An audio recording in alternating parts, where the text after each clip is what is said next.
अगस्त महीने की पहली तारीख के इस मासिक सत्संग कार्यक्रम में आप सबका हार्दिक स्वागत है। अभी हम संतों भक्तों के मार्मिक भजनों से लाभान्वित हो रहे थे। अब आगे विचार रखने के लिए हम निवेदन करते हैं हमारे ही आश्रम के संत श्री प्रशांत साहब से कि आप अपने सुंदर विचारों से हम सबको लाभान्वित करने की कृपा करें।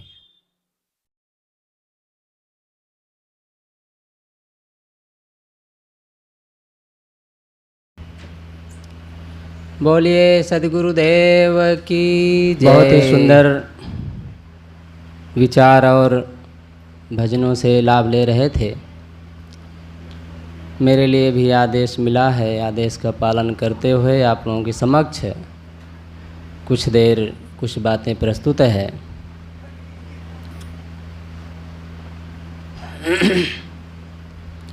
परम पूज्य गुरुदेव जी, अर्चनी बंदनी मुद मंगलमय संत समाज, धर्म प्रेमी सज्जनों, माताओं बहनों, प्यारे बच्चों,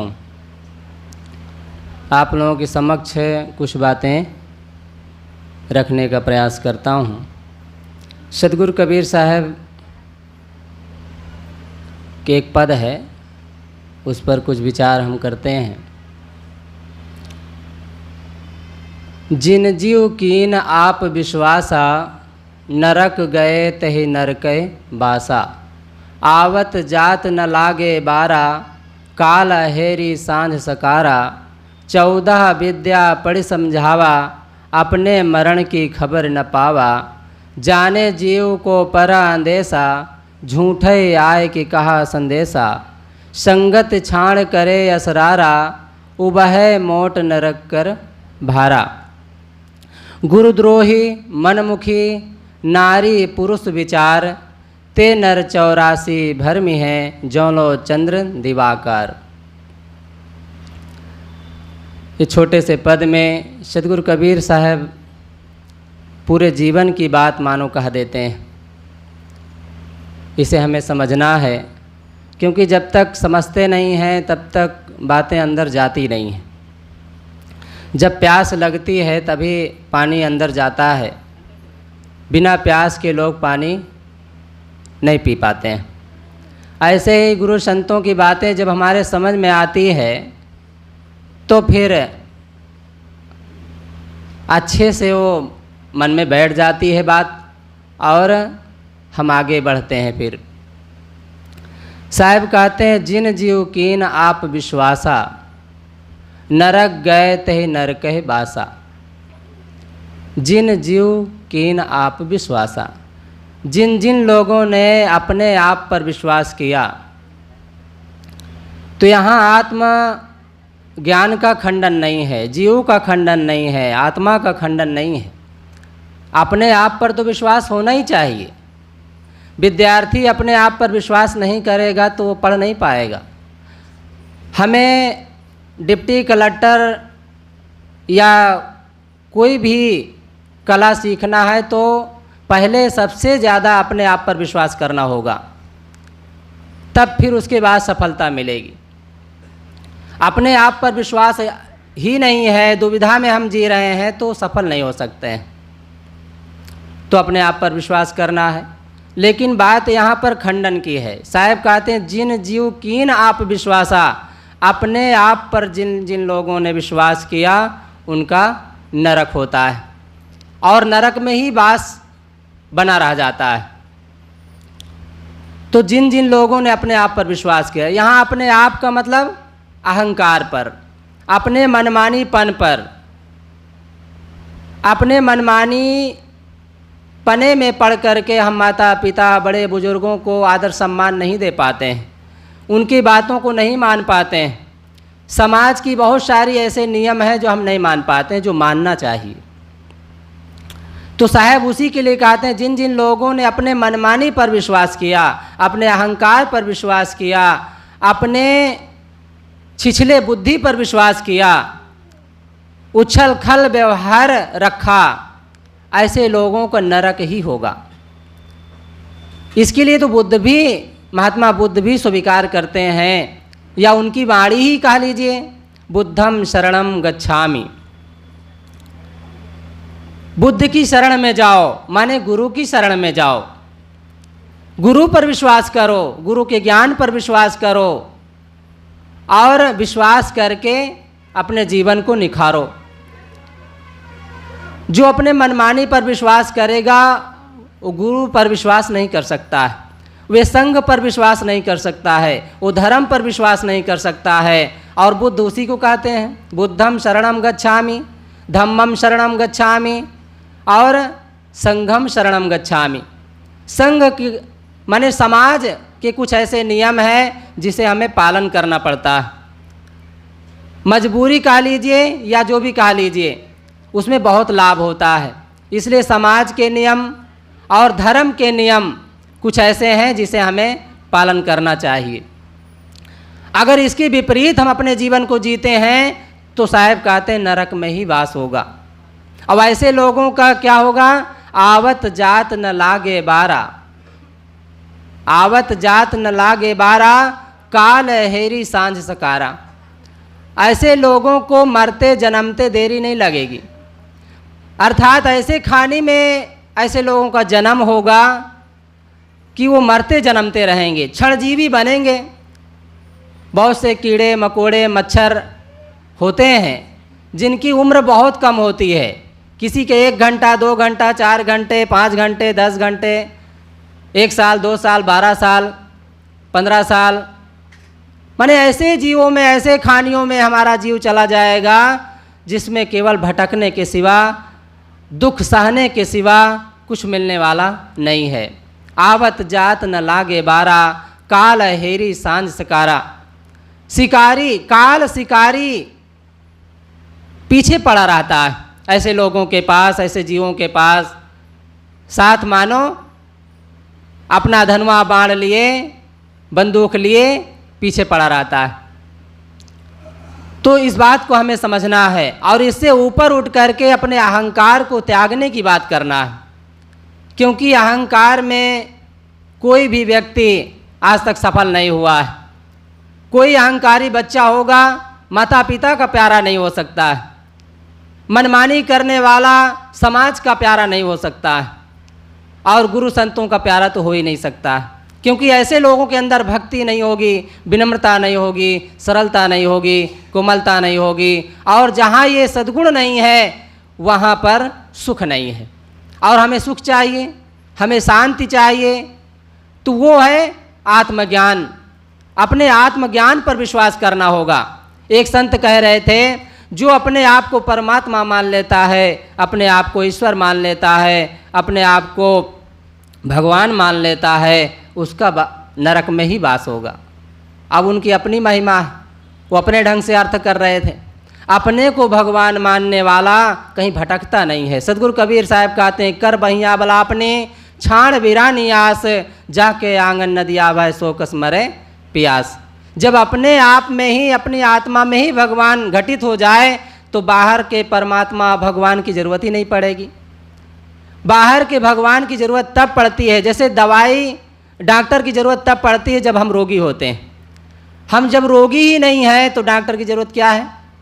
ऐसे ही जब हम स्वयं में भगवान का अवतरण कर लिए, हमारी आत्मा ही भगवान हो गया, परमात्मा हो गया, तो बाहर के भगवान की ज़रूरत नहीं पड़ेगी। जो पत्थर का है, अच्छा आप विचार कर सकते हैं, जब मास्टर जिंदा चाहिए, डॉक्टर जिंदा चाहिए, गाय जिंदा चाहिए, जो जीवित हो, खाता हो, पीता हो, चलता हो, बोलता हो, आशीर्वाद श्राप देता हो, दुख सुख देता हो, ऐसे को छोड़ करके हम पत्थर के भगवान को जब भगवान मान सकते हैं तो अपनी आत्मा को भगवान क्यों नहीं मान सकते हैं? अपने आत्मा को भगवान क्यों नहीं मान सकते हैं? भग्न कर दिया वान उसे कहते हैं भगवान। जो अपने बुराइयों को दूर कर लेता है वो भगवान हो जाता है। कृष्ण भी इंसान थे, लेकिन चरण धो करके, विनम्रता को स्वीकार करके, पत्तल उठा करके उन्होंने अपने आप को भगवान बना लिया। राम माता पिता की आज्ञा का पालन करके, संतों के दर्शन करके, उनकी सेवा करके अपने आप को भगवान बना लिया। और हम मांस खा करके, मनमानी करके, अहंकार करके, घूसखोरी बेईमानी करके किस हद तक जाएंगे? और सुखी होना चाहते हैं, दुख से पार जाना चाहते हैं, तो कैसे हो सकता है? साहब कहते हैं कि ऐसे लोगों का नरक में ही वास होगा और सदा सदा के लिए वो भटकते रहेंगे। आवत जात न लागे बारा, ऐसे ऐसे खानियों में वो जन्म लेते रहेंगे कि फिर उनका कल्याण, उन्हें सुख शांति की बात ही दूर। 14 विद्या पढ़ी समझावा, अपने मरण की खबर न पावा। 14 विद्याओं के ज्ञाता अर्थात अनेक शास्त्रों के, वेद के, पुराण के, गीता, भागवत, पुराण, बीजक और भी ना जाने कितने दर्शन हैं दुनिया में जिसका हम अध्ययन करते हैं, मनन करते हैं और दुनिया को भी वही बात बताते हैं। लेकिन साहब चैलेंज देते हैं कि ऐसे लोगों को अपने मरण का पता नहीं होता। यहाँ मरण का मतलब कोई ऐसा सिद्ध पुरुष नहीं कि जो अपने मरने की बात बता देता हो कि भाई फलाने समय में, फलाने तिथि में, फलाने दिन में हम मरेंगे और वो बात घटना में सही घटती हो। शायद किसी का ऐसा हुआ हो और बात घट गई हो कहने के अनुसार, तो इसमें बहुत कोई विशेषता नहीं है।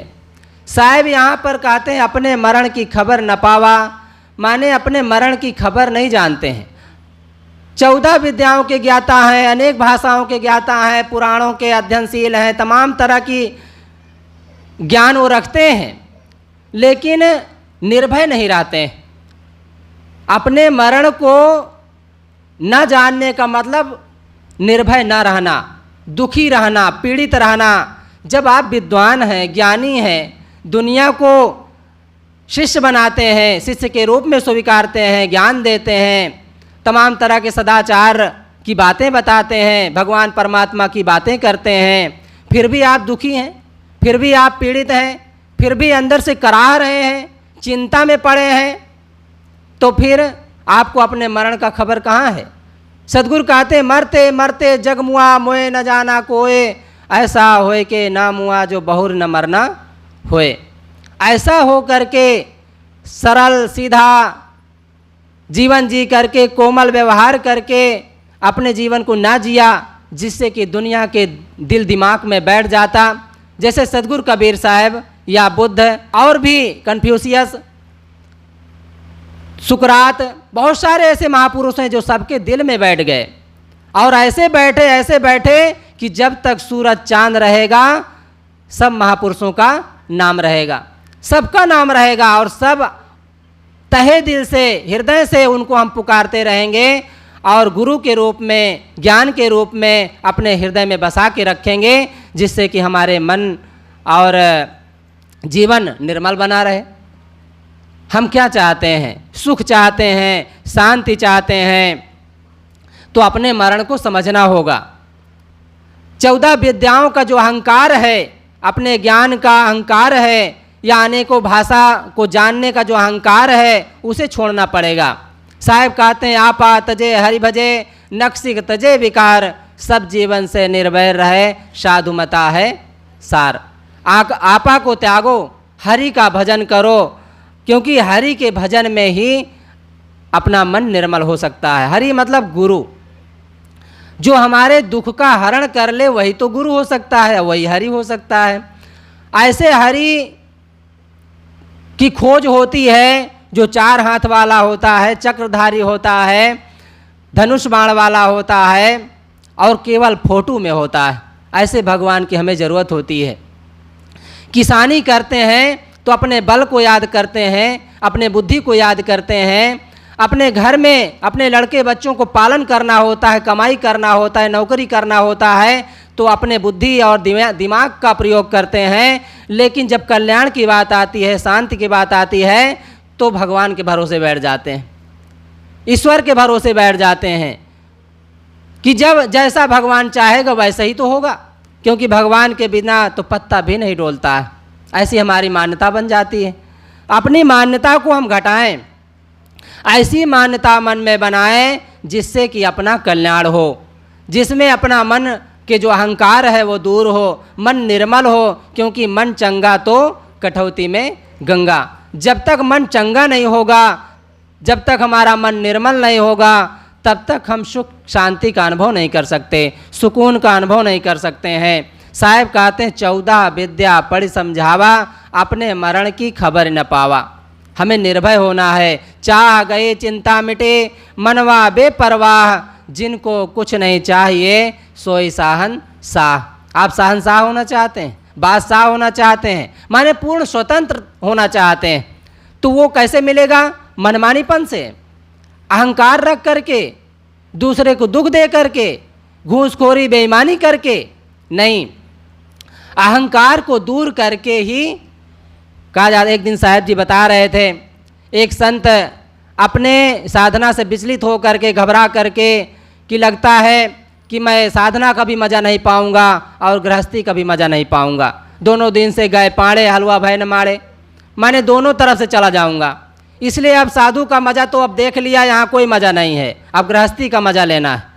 तो वो साधना छोड़ करके और चले गए गांव में, जहाँ परिचित एक सेठ रहे, वहाँ बैठ गए उनकी दुकान पर, और देखे कि सब में कुछ ना कुछ धनिया, हल्दी, धनिया, मिर्चा और गेहूं चावल कुछ भरा हुआ था सब टीनों में।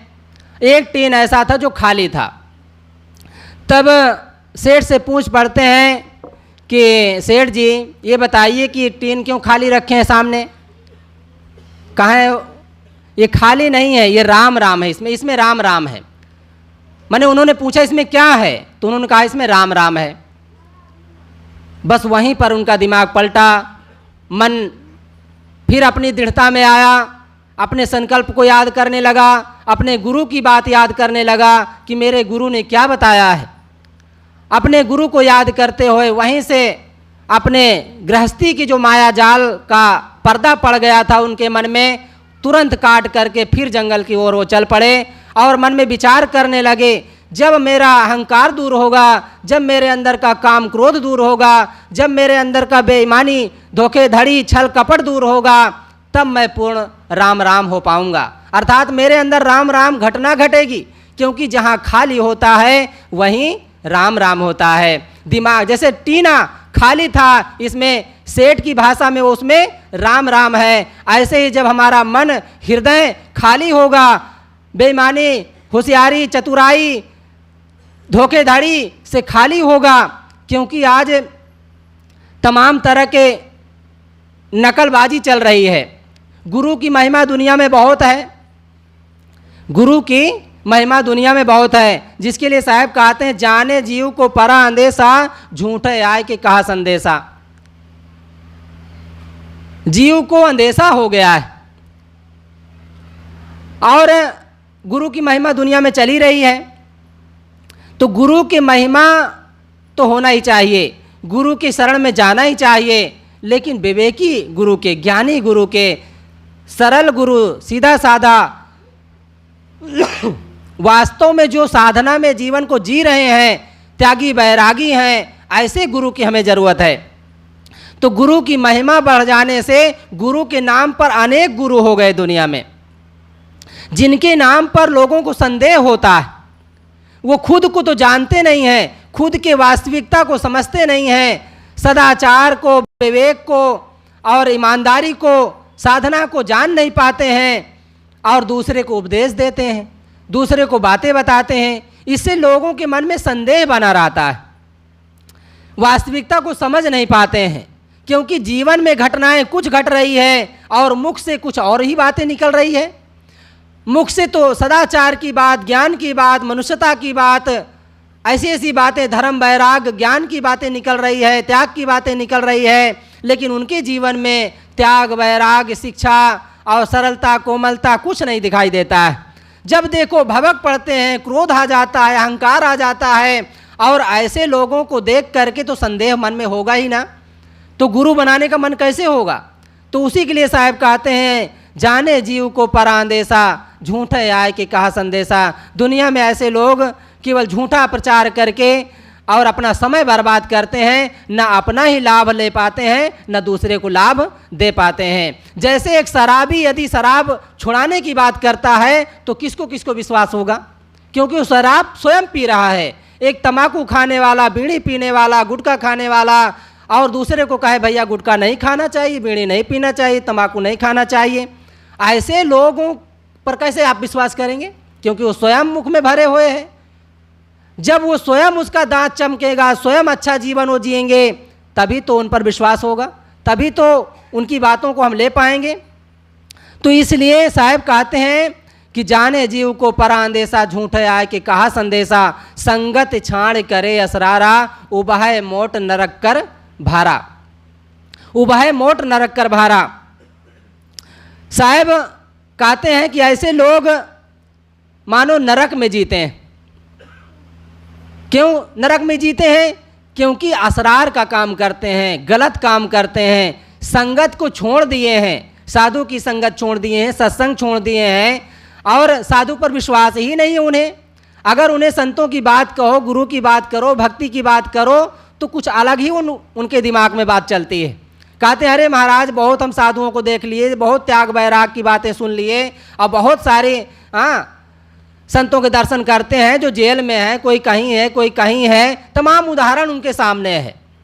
और ऐसे उदाहरणों को सामने रख करके उस संगत को छोड़ देते हैं, अच्छे लोगों को छोड़ देते हैं, गुरु को छोड़ देते हैं, या गुरु से ही कुछ ऐसे व्यवहार करने लग जाते हैं जिससे उनका मन गड़बड़ हो जाता है।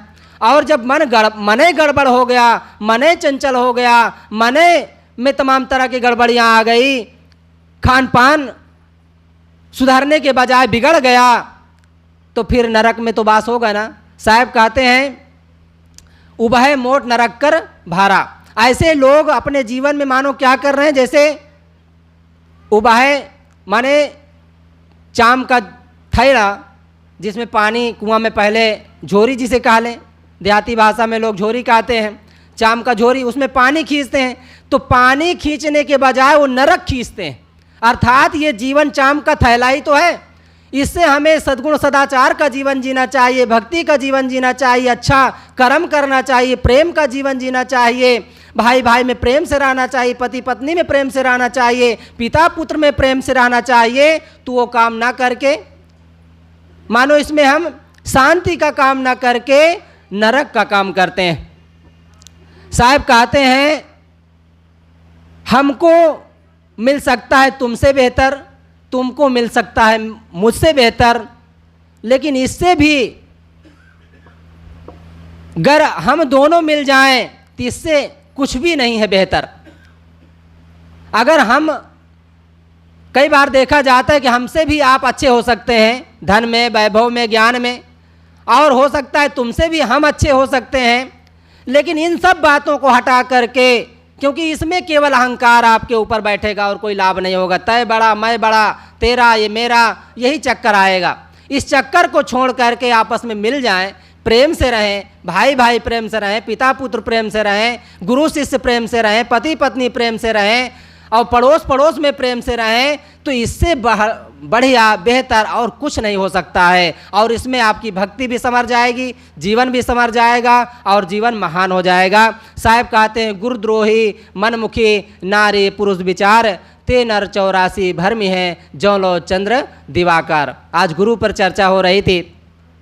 तो गुरु अगर मनमानी गुरु है, गंदा गुरु है, संस्कारी गुरु नहीं है, जैसा तैसा उनका जीवन है, तो ऐसे गुरु से द्रोह भी नहीं करना चाहिए, लेकिन प्रेम भी नहीं करना चाहिए, दूर रहना चाहिए। लेकिन अगर अच्छे गुरु मिल गए हैं तो फिर उनसे प्रेम करना चाहिए, उनसे द्रोह नहीं करना चाहिए। साहब कहते हैं गुरुद्रोही मनमुखी। अगर मनमानी हमारा जीवन होगा, गुरु से द्रोह होगा, माता पिता बड़े बुजुर्गों से द्रोह होगा, अच्छे लोगों से द्रोह होगा, गुरु से द्रोह होगा, संतों से द्रोह होगा, तो फिर ऐसे लोगों के लिए साहब कहते हैं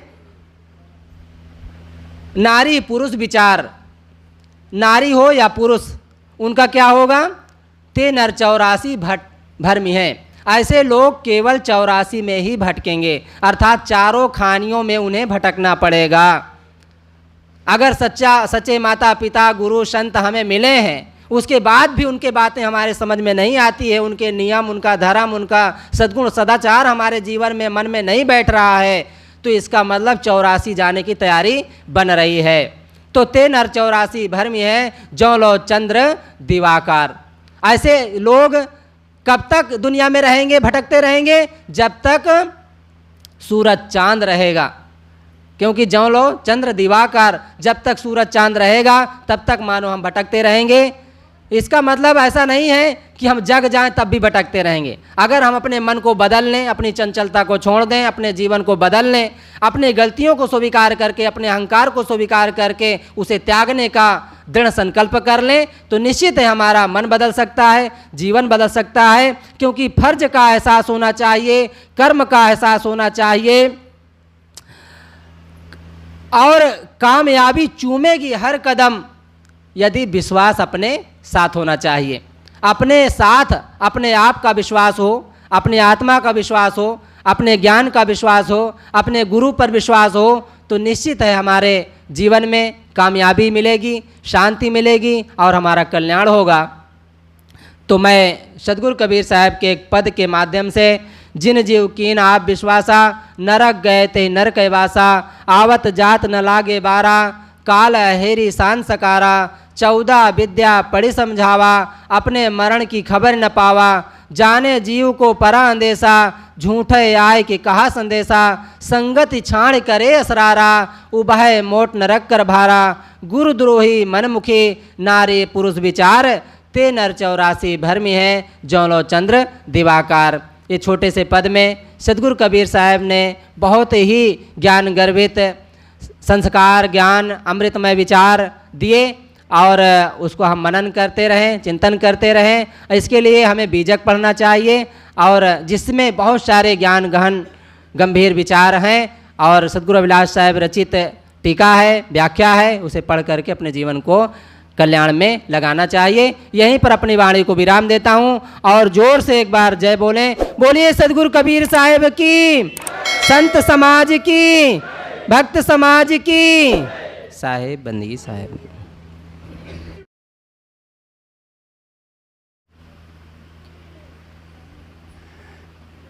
मुद मंगलमय पूजनीय संत समाज, सम्माननीय भक्त सज्जनों, भक्तिमयी ममता मूर्ति माताओं, बहनों एवं प्यारे बच्चों,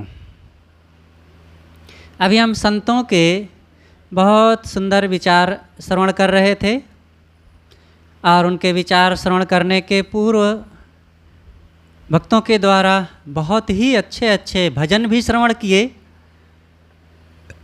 आप लोगों के बीच मुझे भी कुछ सेवा करने का मौका मिला है, थोड़ी सी कुछ बातें प्रस्तुत है। आज हम सदगुरु कबीर साहब जी का एक छोटा सा प्रसिद्ध भजन रखेंगे, और उसी पर थोड़ी सी चर्चा। कौन बतावे बाट गुरु बिन, कौन बतावे बाट, भ्रांति पहाड़ी नदिया बीच में, भ्रांति पहाड़ी नदिया बीच में, अहंकार की लाट, काम क्रोध दो पर्वत ठाढ़े, काम क्रोध दो पर्वत ठाढ़े, लोभ चोर संघात, गुरु बिन कौन बतावे बाट, गुरु बिन कौन बतावे बाट। मद मत्सर का मेघा बरसत, मद मत्सर का मेघा बरसत, माया पवन बढ़ ठाट, कहीं कबीर सुनो भाई साधो, कहीं कबीर सुनो भाई साधो, क्यों तरना यह घाट, गुरु बिन कौन बतावे बाट, गुरु बिन कौन बतावे बाट।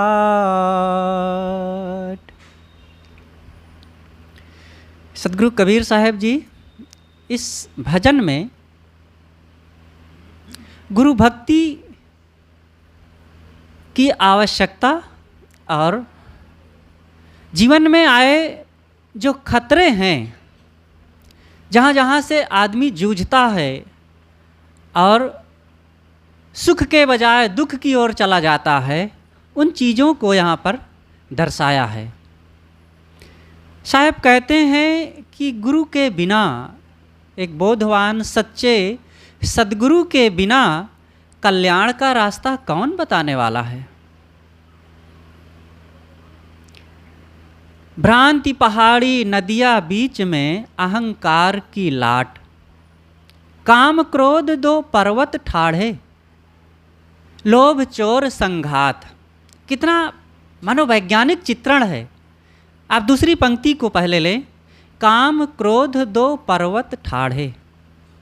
जैसे दो पर्वत हों और पर्वतों के बीच में जो जगह हो वहाँ से नदी बहती हो, वैसे साहब यहाँ कहते हैं कि काम क्रोध दो पर्वत ठाढ़े। दो पर्वत हैं काम और क्रोध के, उसी के बीच में भ्रांति की नदी बहती है और उस नदी में अहंकार की एक बहुत बड़ी शिला सर उठाए खड़ी हुई है। उस नदी की भूमि बड़ी विषम है, ऊंची नीची है, जहाँ पर चोरों के छिपने की बहुत जगहें हैं। तो वहाँ पर लोभ रूपी चोर रहता है, लोभ चोर संघात। मदमत सर का मेघा बरसत, माया पवन बढ़ ठाठ। सदगुरु कबीर साहब जी कहते हैं कि अभिमान और ईर्ष्या का बादल बरस रहा है। माया पवन, माया मोह का बहुत तेज हवा चल रही है और उस हवा से सब अस्त व्यस्त हो रहे हैं। अंततः साहब कहते हैं कि क्यों तरना यह घाट, ऐसे दोष दुर्गुण दुष्कर्म दुखदाई भरे इस संसार में भला तुम भवसागर को कैसे पार कर सकते हो।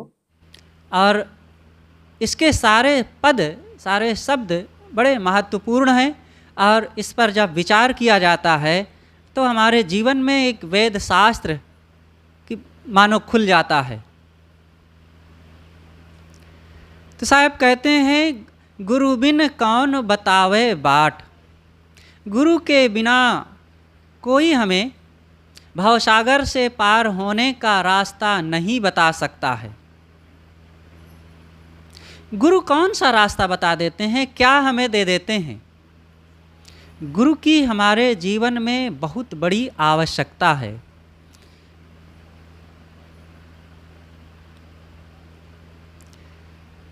सद्गुरु के संगत से और गुरु के बोध विचार को प्राप्त करने से ही हमारे जीवन के सारे दुख समाप्त होते हैं।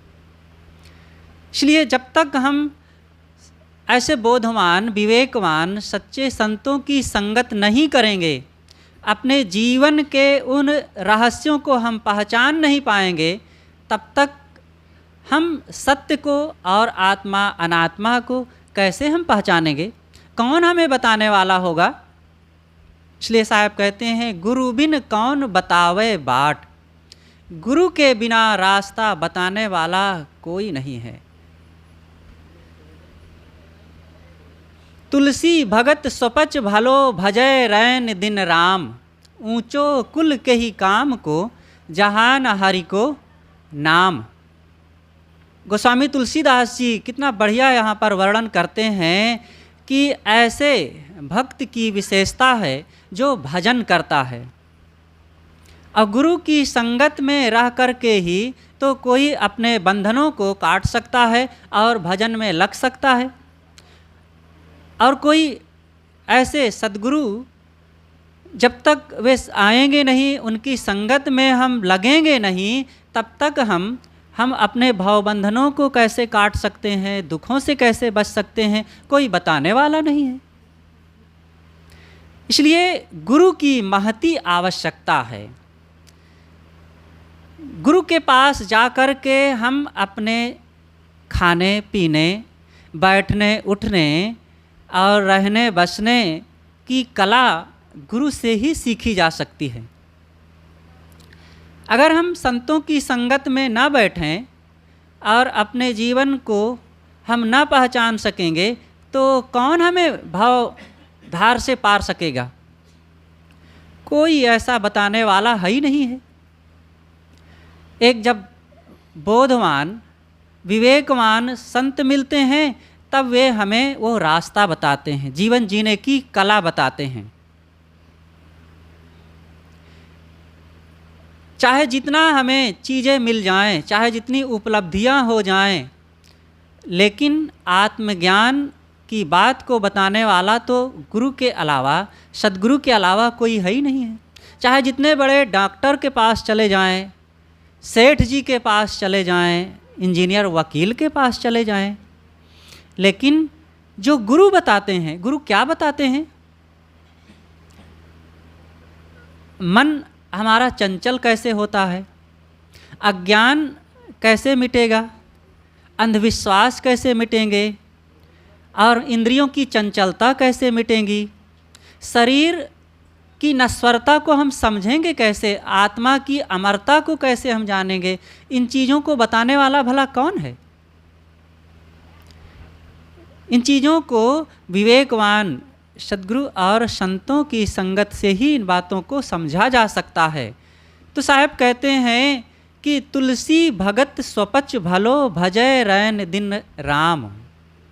वह भक्त अच्छा है, उसके पास भले बहुत धन ना हो, बहुत सुविधाएं ना हो, बहुत रुपए पैसे ना हो, बहुत बड़ा व्यापार दुकान कंपनी फैक्ट्री ना हो, लेकिन अगर वो भजन करता है तो वो बहुत अच्छा है, महान है वो।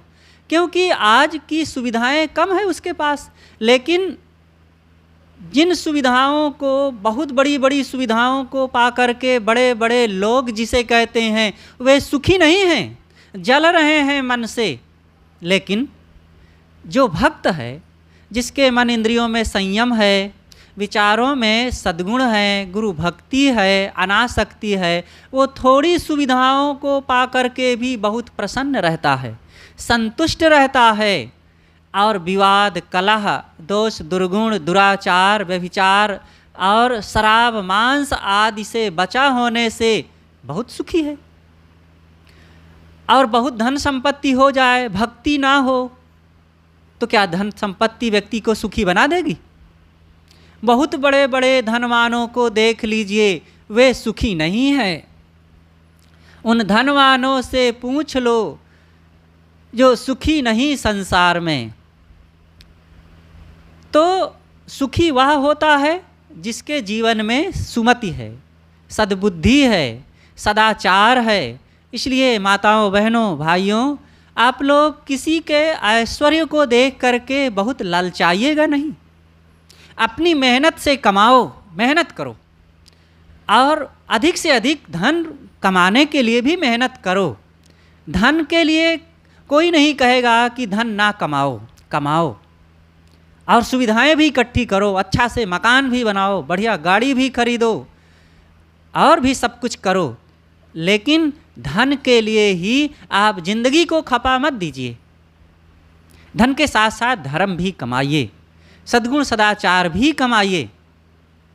एक किसान था, किसान गाय पाल रखा था, गाय के साथ में उसका एक बछड़ा भी था और किसान गाय को घास खिलाता, भूसा खिलाता और उससे दूध दूहता था और दूध से दही, मट्ठा, घी, पनीर, मक्खन सब तैयार करता था और सब घर भर के लोग खाते थे।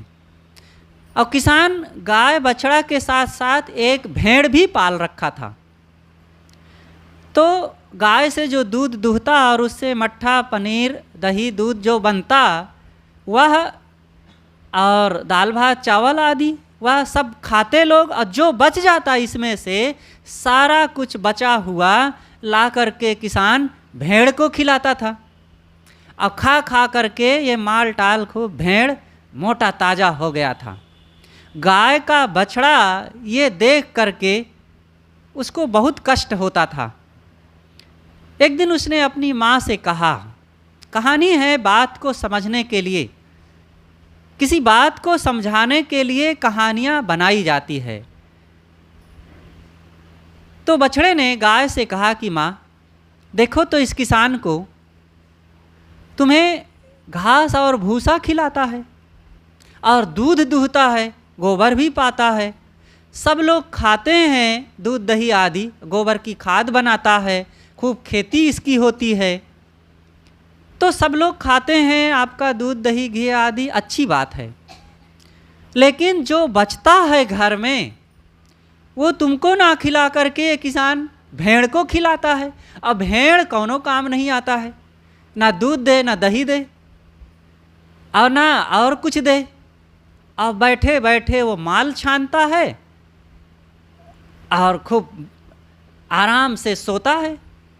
गाय ने कहा कि देखो तुम चिंता ना करो, ये सब मत सोचो, हम सात्विक प्राणी हैं और हमको घास भूसा मिल जाता है, इतना काफ़ी है, और हमारा काम है सेवा करना, हम किसी के काम आते हैं, ये हमारा सौभाग्य है।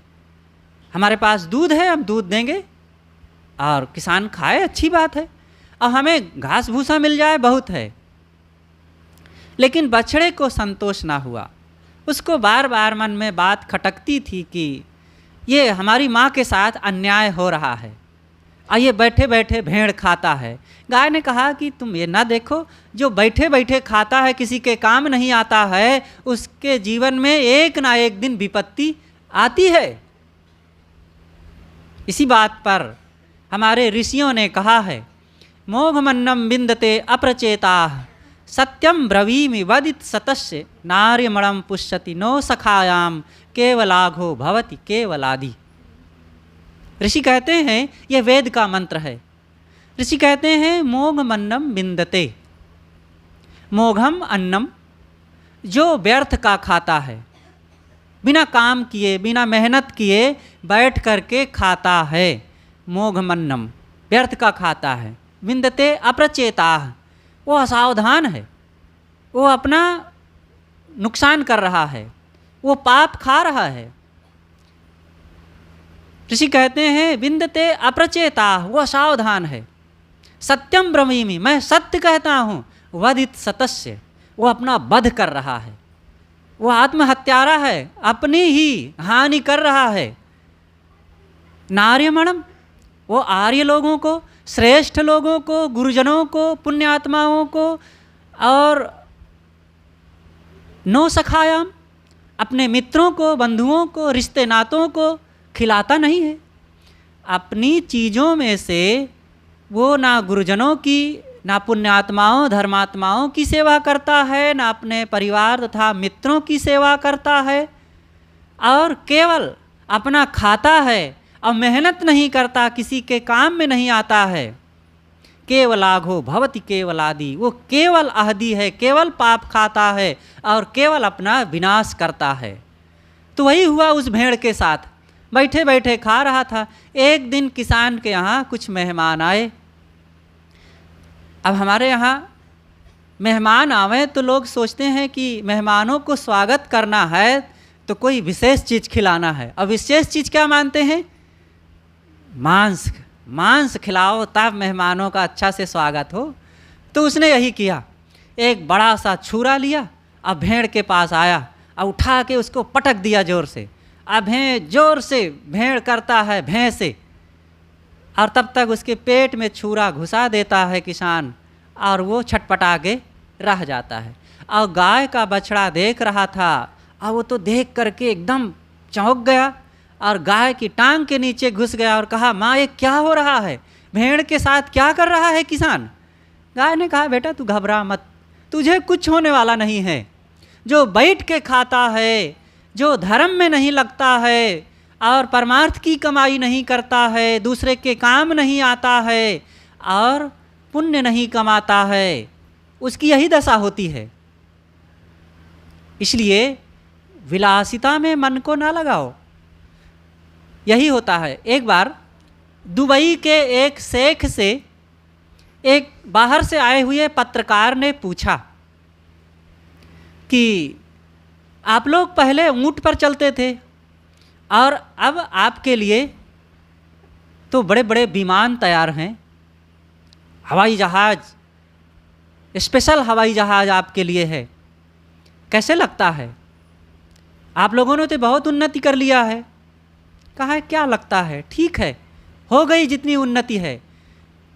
तो पत्रकार ने कहा कि आप तो पहले ऊँट पर आपके पिता चलते थे, आप हवाई जहाज़ विमान पर चल रहे हैं, अब आपके बच्चे किस पर चलेंगे? उन्होंने कहा हमारे बच्चे आने वाले वो फिर ऊँट पर चलेंगे। ये होता है। पहले आप साधारण स्थिति में रहते हैं तो धर्म कमाते हैं, तपस्या करते हैं, और धर्म तपस्या परमार्थ का फल ये होता है कि बहुत उन्नति हो जाती है। और जब उन्नति हो जाती है तो विलासिता आती है, और विलासिता आने के बाद विनाश आ जाता है, और फिर वही दशा में आ जाते हैं। ये साइकिल चलती है। जैसे साइकिल का पहिया या कोई भी गाड़ी का पहिया, नीचे का जो हिस्सा है वही ऊपर हो जाता है और ऊपर वाला फिर नीचे हो जाता है। यही होता है। इसलिए बहुत उन्नति के चक्कर में ना पड़ें। कितना उन्नति करेंगे? उन्नति का पतन भी होता है। इसलिए आप चीज़ों की उन्नति ज़्यादा नहीं, बल्कि मन की उन्नति करो। हमारे गुरुदेव जी कहा करते थे कि आप उन्नति उन्नति रट रहे हैं, कौन सी उन्नति?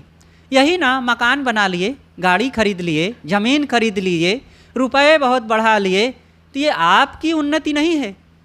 मकान बढ़ गया तो मकान की उन्नति हो गई, गाड़ी खरीद लिए हैं कई ठे तो गाड़ी की उन्नति हो गई, ज़मीन की उन्नति हो गई, रुपयों की उन्नति हो। आपकी क्या उन्नति हुई? अपनी उन्नति को पहचानिए।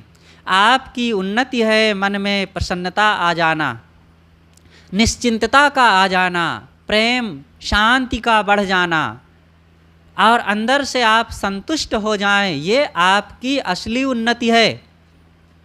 अगर ये उन्नति नहीं हुई, बहुत रुपए, बहुत कपड़े और बहुत खाने पीने की सुविधाएं हो गई, तो क्या ज़्यादा कपड़े पहनेंगे? अगर ज़्यादा कपड़ा पहनने में सुख है, ठंडी के दिन में आपको लगता था कि वाह हमारे पास तो 10,000 की साल है, तो वो साल को अभी क्यों नहीं ओढ़ करके आए? उसमें तो सुख लगता ना। अब तो देह में रखने का मन नहीं हो रहा है। वो स्वेटर, वो जर्सी अभी क्यों नहीं पहन करके आए हैं? अभी तो मन कहता है ये भी उतार दें तो अच्छा है, गर्मी लग रही है। तो ये चीज़ों की सुविधाएं एक रस सुख नहीं देती है। कभी ज़रूरत से वही अच्छी लगती है, कभी वही हटा दी जाती है। जैसे खाने में अगर सुख मिलता तो आप खाते रहिए 4-6 घंटे तक, और सुख आपका खूब बढ़ जाए। लेकिन नहीं, 5 मिनट 10 मिनट खाए, बहुत से ज़्यादा 15 मिनट खाए, तब कहते हैं हटाओ यार, अब नहीं, अब आनंद नहीं आ रहा है। कोई भी चीज़, कोई आपसे मित्र मिलने के लिए आया हो और आपके गले लग जाए, बड़ा आनंद आया, और वो 1 घंटा तक आपसे गले लगा रहे, तब कहें हटाओ यार इसको, तब आनंद आपका घट जाएगा। घट नहीं, परेशानी शुरू हो जाएगी। ऐसे ही आप बैठे थे, बैठे बैठे थकान लग गई तो लेट गए, तो क्या लेटने में सुख है? तो लेटे रहिए 10-15 घंटे। तब कह रही यार लेटे लेटे एकदम कमर दर्द करने लगी, तब मैं खड़ा हो गया। तो देखो अब लेटने में परेशानी, पहले बैठे बैठे परेशानी थी, तो लेटने में आनंद, लेकिन कुछ ही देर में लेटने में परेशानी शुरू हो गई, अब खड़े होने में आनंद आने लगा। अब कोई कहे कि खड़े रहो, फिर तो खड़े में फिर परेशानी शुरू हो जाएगी, तो फिर बैठने का मन होगा, अब फिर बैठने में परेशानी शुरू हो जाए। कहाँ सुख है? कहाँ आनंद है? किसमें आप सुख मान रहे हैं? पुत्र नहीं था आपके पास, पुत्र पैदा हो गया, अरे तो क्या पूछना, तीर मार दिए मानो, और गज भर छाती चौड़ी हो गई, हम भी बाप बन गए, हम भी पिताजी बन गए, माँ बन गई, और डीजे बजने लगा, बधाइयाँ होने लगी, उपहार बंटने लगे, लेकिन सुख मिला। लेकिन उसी के साथ साथ शोक भी शुरू हो गया।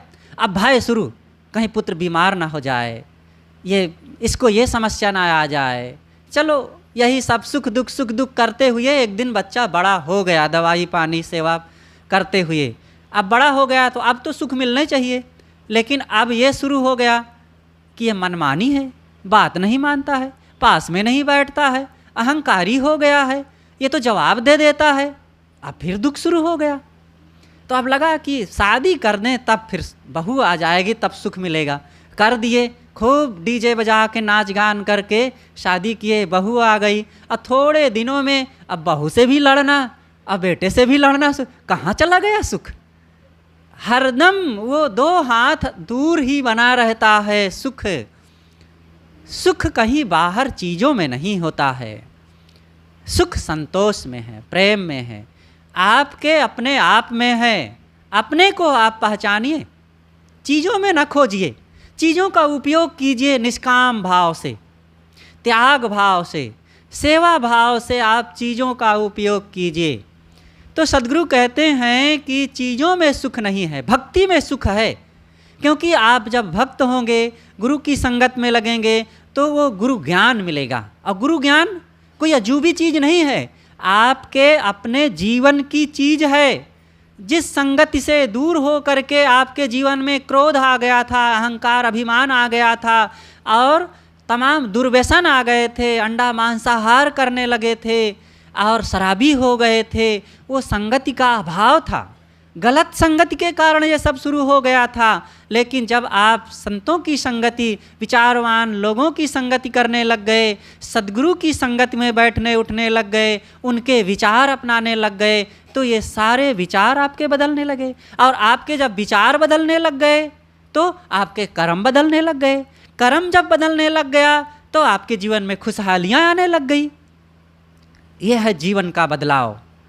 तो इसीलिए गुरु बिन कौन बतावे बाट, गुरु के बिना कौन रास्ता बताने वाला है। गुरु की संगति के अभाव में थोड़े से धन में अहंकार आ जाता है, और देह का अभिमान, धन का अभिमान, बाल बच्चों का अभिमान, घर जमीन का अभिमान, पद का अभिमान आ जाता है। अरे ये सब तो कोई चीज़ है, दिखती है तब अभिमान आता है, जिसका कोई रूप रंग आकार प्रकार नहीं है, ऐसे झूठी जाति पाति का भी अभिमान आ जाता है। मैं ब्राह्मण हूँ, मैं क्षत्रिय हूँ, मैं ये हूँ, मैं वो हूँ। दिखाओ जरा आपका ब्राह्मणत्व तो कहाँ है, आपका क्षत्रियत्व तो कहाँ है? कुछ तो पता चलना चाहिए। जिसका बड़ा अभिमान छाया हुआ है, केवल मन का झूठा घमंड है, बस कुछ ऐसा नहीं होता है। हमारे गुरुदेव सद्गुरु श्री अभिलाष साहेब जी एक बार अवध क्षेत्र में थे, एक ब्राह्मणों के ही गांव में थे। तो वहाँ पर इसी विषय पर कुछ बोल रहे थे। तो एक पंडित जी आए और कहे, साहब कैसे आप कहते हैं ब्राह्मण शूद्र होते हैं, अलग अलग हैं, दोनों को देख करके पता चल जाता है। गुरुदेव जी ने पूछा, क्या पहचान है? उन्होंने कहा कि ब्राह्मण गोरे होते हैं। तो गुरुदेव जी ने कहा कि शूद्रों में जो गोरे होते हैं वे, तो उन्होंने कहा वो ब्राह्मणों के अंश हैं। तो गुरुदेव जी ने कहा ब्राह्मणों में जो काले होते हैं वे किनके अंश हैं? तो चुप हो गए। तो ये ब्राह्मण शूद्र गोरा काला से कोई पहचाने, ऐसा कुछ नहीं है। अरे बेचारे जो जन्म कई पीढ़ियों से धूप में, खेत में और बाहर मकानों में काम करते रहे, मजदूरी करते रहे पीढ़ी दर पीढ़ी, तो अपने आप उनका शरीर थोड़ा सा सांवला हो गया है। तो इसका मतलब ये थोड़े है कि वे शूद्र हैं या नीच हैं। और जो पीढ़ी दर पीढ़ी कई पीढ़ियों से सुविधाओं में रहे, घरों में रहे, छाया में रहे, अपने आप उनका जीन बदल गया है, रंग सफ़ेद हो गया है, तो ये ब्राह्मणत्व और शूद्रत्व की निशानी नहीं है। सद्गुरु कबीर कहते हैं, तहिया हम तुम एकै लोहू, एकै प्राण बियापै मोहू, एकै जनी जना संसारा, कौन ज्ञान से भयो निनारा। जब हम और तुम पैदा हुए तो दोनों तो एक ही समान थे, एक ही रास्ते से पैदा हुए और एक ही समान माँ ने पैदा किया और तुम्हारे और हमारे शरीर में एक ही समान खून बह रहा है, और आँख नाक कान हाथ पैर सब कुछ एक ही समान है, और तुम्हारे हमारे शरीर में दोनों में भूख प्यास लगती है, और दोनों के अंदर काम क्रोध लोभ मोह है, और दोनों दया क्षमा सत्यशील गुरु भक्ति से सुखी होते हैं, तो क्या फर्क पड़ गया? इसलिए एक हीन भावना से और एक अहम भावना से निकल करके मानवीयता की बुद्धि को अपनावें, जिससे सबका हित होता है, जिससे सबकी भलाई होती है। और ये बुद्धि जब आ जाती है तब व्यक्ति सुखी बनता है। तो मैं कह रहा था, गुरु बिन कौन बतावे बाट, जाति पाति कुल धर्म बड़ाई, धन बल परिजन गुण चतुराई, भक्तिहीन नर सो हैं कैसे, बिन जल बारिद देखिए जैसे। जाति पाति के पक्षधर हमारे गोस्वामी तुलसीदास जी, देखिए समय समय से उनके अंदर भी संतत्व झलक जाता है, और इन ऊंच नीच की भावनाओं से निकल करके हीरा मोती जैसी बात कह देते हैं। वे कहते हैं कि जाति पाति कुल धर्म बड़ाई, धन बल परिजन गुण चतुराई।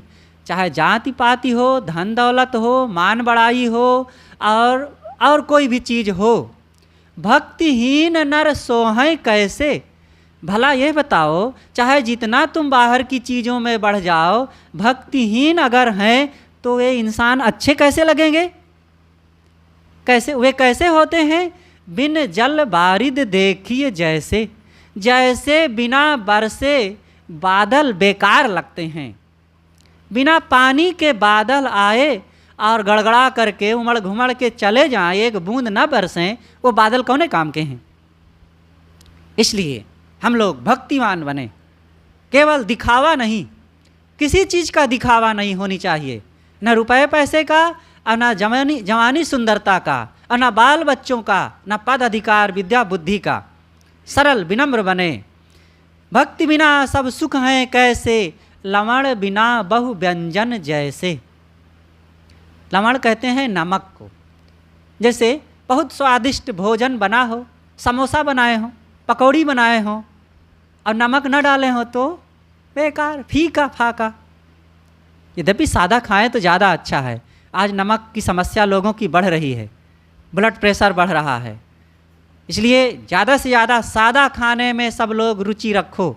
सादा का मतलब कम से कम नमक खाओ, चीनी कम खाओ, मैदा कम खाओ, और मोटे अनाज की तरफ लौटो, तेल मसाले का प्रयोग कम करो, स्वस्थ रहना है तो।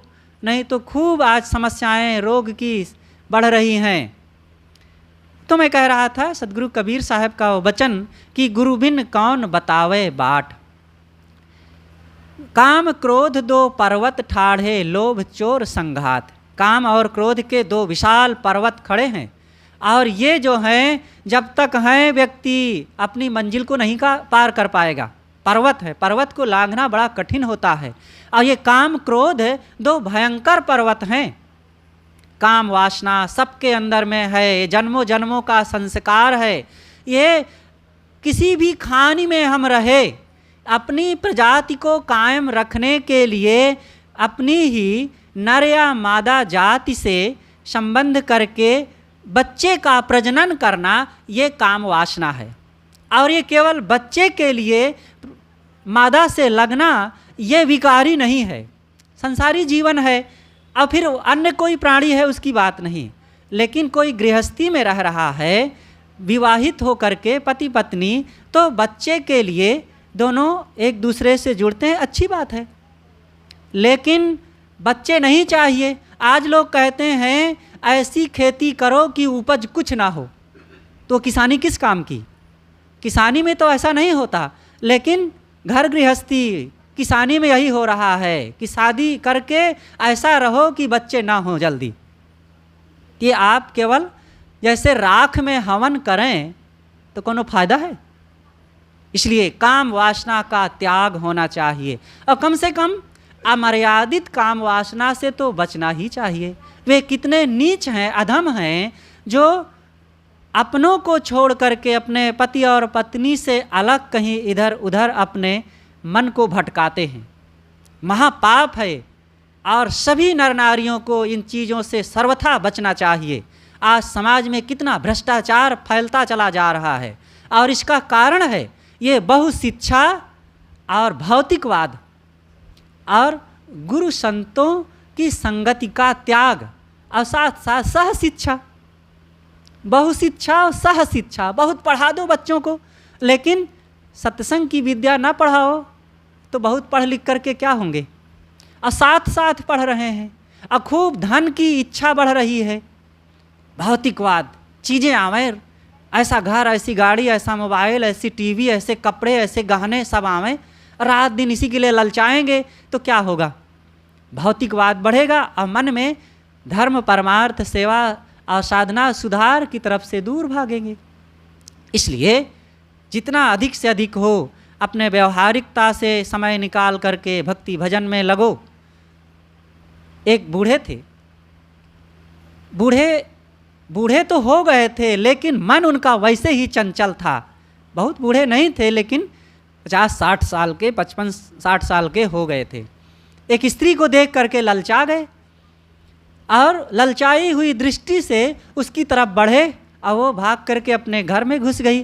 और जैसे वो दरवाजे में घुसी, ये हाथ बढ़ा करके उसको पकड़ना चाहे और वो जल्दी से दरवाज़ा बंद की और दरवाज़ा बंद की तो ये बीच में पड़ गए और ज़ोर से दरवाज़ा बंद की तो उनका सर बीच में पड़ा और फट गया, उसी में धड़ाम से गिरे और मर गए। ये है मन को भटकाने का परिणाम। और क्या क्या हो रहा है ये तो खूब जानते हैं। अभी अभी एक बिलासपुर की सच्ची घटना मैं बताऊं। दुबई में एक लड़का रहता था, वो बिहार झारखंड का था और वो मोबाइल इंस्टाग्राम से संपर्क करके छत्तीसगढ़ की एक मुस्लिम लड़की से, वो दुबई वाला लड़का भी मुस्लिम था और वहाँ की लड़की भी मुस्लिम थी, और संपर्क करके उससे बहुत प्रेम बढ़ा लिया। प्रेम क्या बढ़ा लिया, मोह बढ़ा लिया। और इतना कि अब जब कभी भी उसके अकाउंट में पैसा भेजने लगा तो लड़की ने एक दिन कहा कि केवल दूर दूर से बात करते रहोगे कि आओगे भी हमारे पास। कहा जब कहो तब मैं आ जाऊंगा। तो कहे आइए। तो खूब तैयारी से फिर आया, दुबई से दिल्ली आया, दिल्ली से रायपुर गया और रायपुर से गाड़ी करके बिलासपुर आया। और वो लड़की किसी एक छोटी जगह की थी तो वहाँ से वो भी बिलासपुर में आई अपने एक दूसरे प्रेमी को लेकर के, वो भी मुसलमान था। और एक होटल में रुके हुए थे, एक गाड़ी से आए थे, गाड़ी में बैठ करके रिसीव करने के लिए स्टेशन गए और स्टेशन से उसको भी ले करके तीनों आए, एक होटल में बैठे रहे। अब खाने के लिए आई चीज़ें, अब ये लोग एक कमरे में रहे, खाने लगा जब वो लड़का, तो यहाँ वाले उन दोनों ने, लड़की लड़का ने दुबई वाले से कहा कि आप खाइए, फिर हम पहले खिला दें, बाद में हम खाएंगे, आप बाहर से आएँ, आपका स्वागत करेंगे। तो जैसे वो खाने लगा, वो लड़की और लड़का दोनों मिल करके कटार निकाले गड़ा सा और पीछे से उसकी गर्दन में मारे और तुरंत उसकी गर्दन को अलग कर दिए और फिर उसके शरीर के, पैर के, हाथ के, पेट, कमर के 17 टुकड़े किए और उसी के बैग में भर करके जा करके दूर एक नाला में डालाए और सिर को अलग एक बोरी में भर करके डाले, कहीं अलग दूसरी जगह। कोई पहचान नहीं रह गई। और सारा पैसा उसका दुबई से आया था और किसी अपनी प्रेमिका के लिए आया था, बहुत पैसा लेकर के, इसीलिए तो मारे थे। और सारा पैसा ले लिए और ये दोनों भाग गए उड़ीसा। कई दिनों के बाद वो बोरा बहता हुआ एक किनारे लग गया, नाला से, नदी नाला कुछ था, किनारे लग गया। अभी ज़्यादा से ज़्यादा ये 20 दिन पूर्व की घटना है। तो वो लगा तो एक व्यक्ति निकाला, बोरा में क्या भरा है, निकाला तो देखा कि अरे ये क्या है तमाशा। पुलिस के हवाले किया। अब पुलिस छानबीन करने लगी, कुछ पता नहीं। तो बैग को टटोलते टटोलते एक पॉकेट में, वो कहावत है ना कि कोई भी अपराध अपनी एक निशानी छोड़ करके जाता है, पॉकेट में उस लड़के का आधार कार्ड मिल गया और उस आधार कार्ड के आधार पर वो सारा फ़ोन नंबर मिल गया, वो दुबई झारखंड फ़ोन किया गया, वो कहे यहाँ तो मेरा लड़का आया नहीं, मेरा लड़का तो दुबई में है, वो बात भी नहीं किया था। और फिर किससे किससे उस फ़ोन पर बात हुआ था वो सब संपर्क निकाला गया। उड़ीसा की पुलिस को बताया गया कि उन लड़कों को आप हमें गिरफ्त करके दीजिए। गिरफ्त किए गए, पकड़े गए, आए, जेल में हैं। देखो ये चाम के आकर्षण ने आदमी से क्या क्या पाप नहीं करवाया है। इसलिए सज्जनों, सत्संग की तरफ, संतों की तरफ लौटो, और नहीं तो सारे पाप होने की संभावना है। आपसे जितना नहीं होगा आपके बाल बच्चों से बहुत ज़्यादा होने वाला है। इसलिए साहब कहते हैं काम क्रोध दो पर्वत ठाढ़े। क्रोध भी एक पर्वत है, इसको भी पार करना सरल नहीं है। जहाँ काम रहेगा वहाँ क्रोध आएगा ही। एक भाई बहन जा रहे थे, शाम को घूमने के लिए निकले, और इतने में एक तांगा वाला आ गया। अब तांगे वालों को क्या पता कि ये पति पत्नी है कि भाई बहन है। उसने कहा कि बाबूजी अपनी बीबी को साइड कर लीजिए। तो गुस्सा आ गया, अरे बीबी होगी तो तुम्हारी होगी, मेरी तो बहन है। अब गुस्सा में इतना भी नहीं सोच सका कि मैं क्या कह डाला। एक नवयुवक था, शादी हुई और थोड़े दिनों के बाद ससुराल गया। पहली बार गया तो स्वागत में उसके ससुराल वाले कुंवर जी कहते थे। कुंवर जी बड़े प्यार से सम्मान से कहते थे। तो कुंवर जी चलिए भोजन तैयार है, कुंवर जी चलिए घूमने चलना है, कुंवर जी आप विश्राम करें। तो एक दिन भोजन का समय हुआ और लोग बुलाने आए, कुंवर जी चलें भोजन करें। तो बहुत गुस्सा आया, नहीं गया। सोचा था उसने कि जहाँ कु लगा दिया जाता है वो गलत होता है। जैसे कुसंग, कुकर्म, कुखाद्य, कुमनुष्य, तो कु से गलत होता है। तो ये मुझे कुंवर जी कह रहे हैं, ऐसा मेरा अपमान कर रहे हैं। तो पहली बार चुप रहा। दोबारा बुलाने आए भोजन के लिए, कुंवर जी चले भोजन कर लें। तो एकदम गुस्सा आ गया, लेकिन नहीं बोला। तिबारा फिर कहने आए, कुंवर जी चले भोजन। क्या कुंवर जी रट रहे हो, ऐसा क्यों नहीं कहते सुअर जी चलो भोजन कर लो। तो सु से सोचे थे कि जहाँ सु लगा दिया जाता है वो बड़ा अच्छा होता है। तो ये क्रोध में कुछ पता नहीं चल पाता है हम क्या कह रहे हैं। इसलिए क्रोध का भी त्याग करो। और जहाँ काम क्रोध रहेंगे वहीं भ्रांति की नदी बहेगी। आज भ्रांतियों से भी ऊपर उठो। भ्रम, अंधविश्वास फैलाने वाले आज बहुत फैले हुए हैं। अशिक्षित नहीं, शिक्षित लोग, बड़े बड़े तांत्रिक, ओझा, सोखा, बैगा और जोगी लोग, पंडित पुजारी लोग, और ये बैठ करके बड़ी बड़ी जगहों में कहीं आपको बताएंगे आपको शनि टेढ़ा है, ग्रह टेढ़ा है, अमुक बाबा पकड़े हुए है, झाड़ फूंक पर करवा लो, और ये लगा है वो लगा है। अब आप भटकेंगे। और कोई कहेगा कि बस 1 लोटा पानी, 5 बेल के पत्ते और आधा किलो बतासा, 2 अगरबत्ती शिव जी के मूर्ति पर चढ़ा दोगे, सारी मनोकामना पूरी हो जाएगी। कर लो। कितना पूरी हो गई है कितने लोगों की।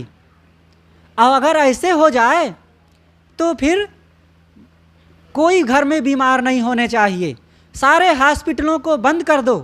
सरकार इतना पढ़ाई लिखाई में कॉलेज खुलवा रही है और माता पिता अपने बच्चों के पढ़ाई में लाखों करोड़ों रुपए खर्च कर रहे हैं, सब बंद कर देना चाहिए। यही तांत्रिक लोगों के करने करवाने से सारा रोग दूर हो जाएगा। तो काहे को ये सब इतना माथा मारी कर रहे हैं।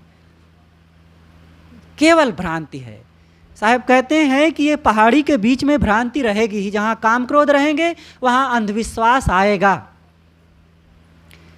और लोभ चोर संघात, और फिर एक चोर है लोभ रूपी, इन्हीं के बीच में वह भी खूब बसता है और वो सांप को छलता है, सांप के ज्ञान धन को लूटता रहता है।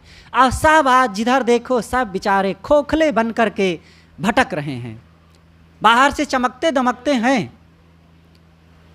कानपुर की घटना है। हमारे गुरुदेव जी का कार्यक्रम था कानपुर में। एक सज्जन थे, रेलवे के बहुत बड़े बाबू थे, बहुत बड़ी पोस्ट पर थे, एकदम 55 वर्ष के रहे होंगे और देखने में रबर के थैले जैसे गोरे गोरे और भद्र एकदम दिख रहे थे। लेकिन चेहरा उदास, उखड़ा उखड़ा, दुखी, बेचैन, अशांत। गुरुजी के पास आए और बैठे।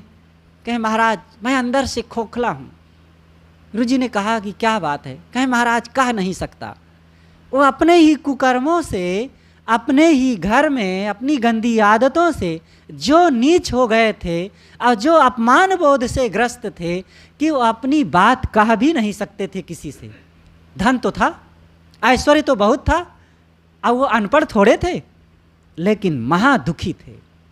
इसलिए मत सोचना कभी कि बहुत धन हो जाएगा या बहुत पढ़ लिख लेंगे तो सुख हो जाएगा। जिसके जीवन में सद्बुद्धि, सदाचार और सत्संग का प्रभाव आएगा वही सुखी होगा। तो साहब आगे कहते हैं, मद मत्सर का मेघा बरसे। और ऐसी स्थिति में क्या होता है? मद, मद कहते हैं अभिमान को,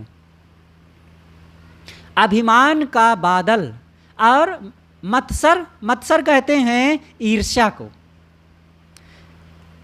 ईर्ष्या और अभिमान का बादल खूब बरस रहा है। जब पानी के बादल होंगे तो पानी बरसाएंगे, और ईर्ष्या अभिमान का बादल होगा तो क्या बरसाएगा? अमृत बरसाएगा। दुख है तो बरसाएगा, क्लेश है तो बरसाएगा, पीड़ा है पीड़ा तो देगा। इसलिए अभिमान और ईर्ष्या का त्याग करो। सारा अभिमान व्यर्थ है। चटक चांदनी छटा जवानी, बाढ़ का पानी रे, 2 दिन में बूढ़ापन आए, और सब रह जाएगा जहाँ का तहाँ।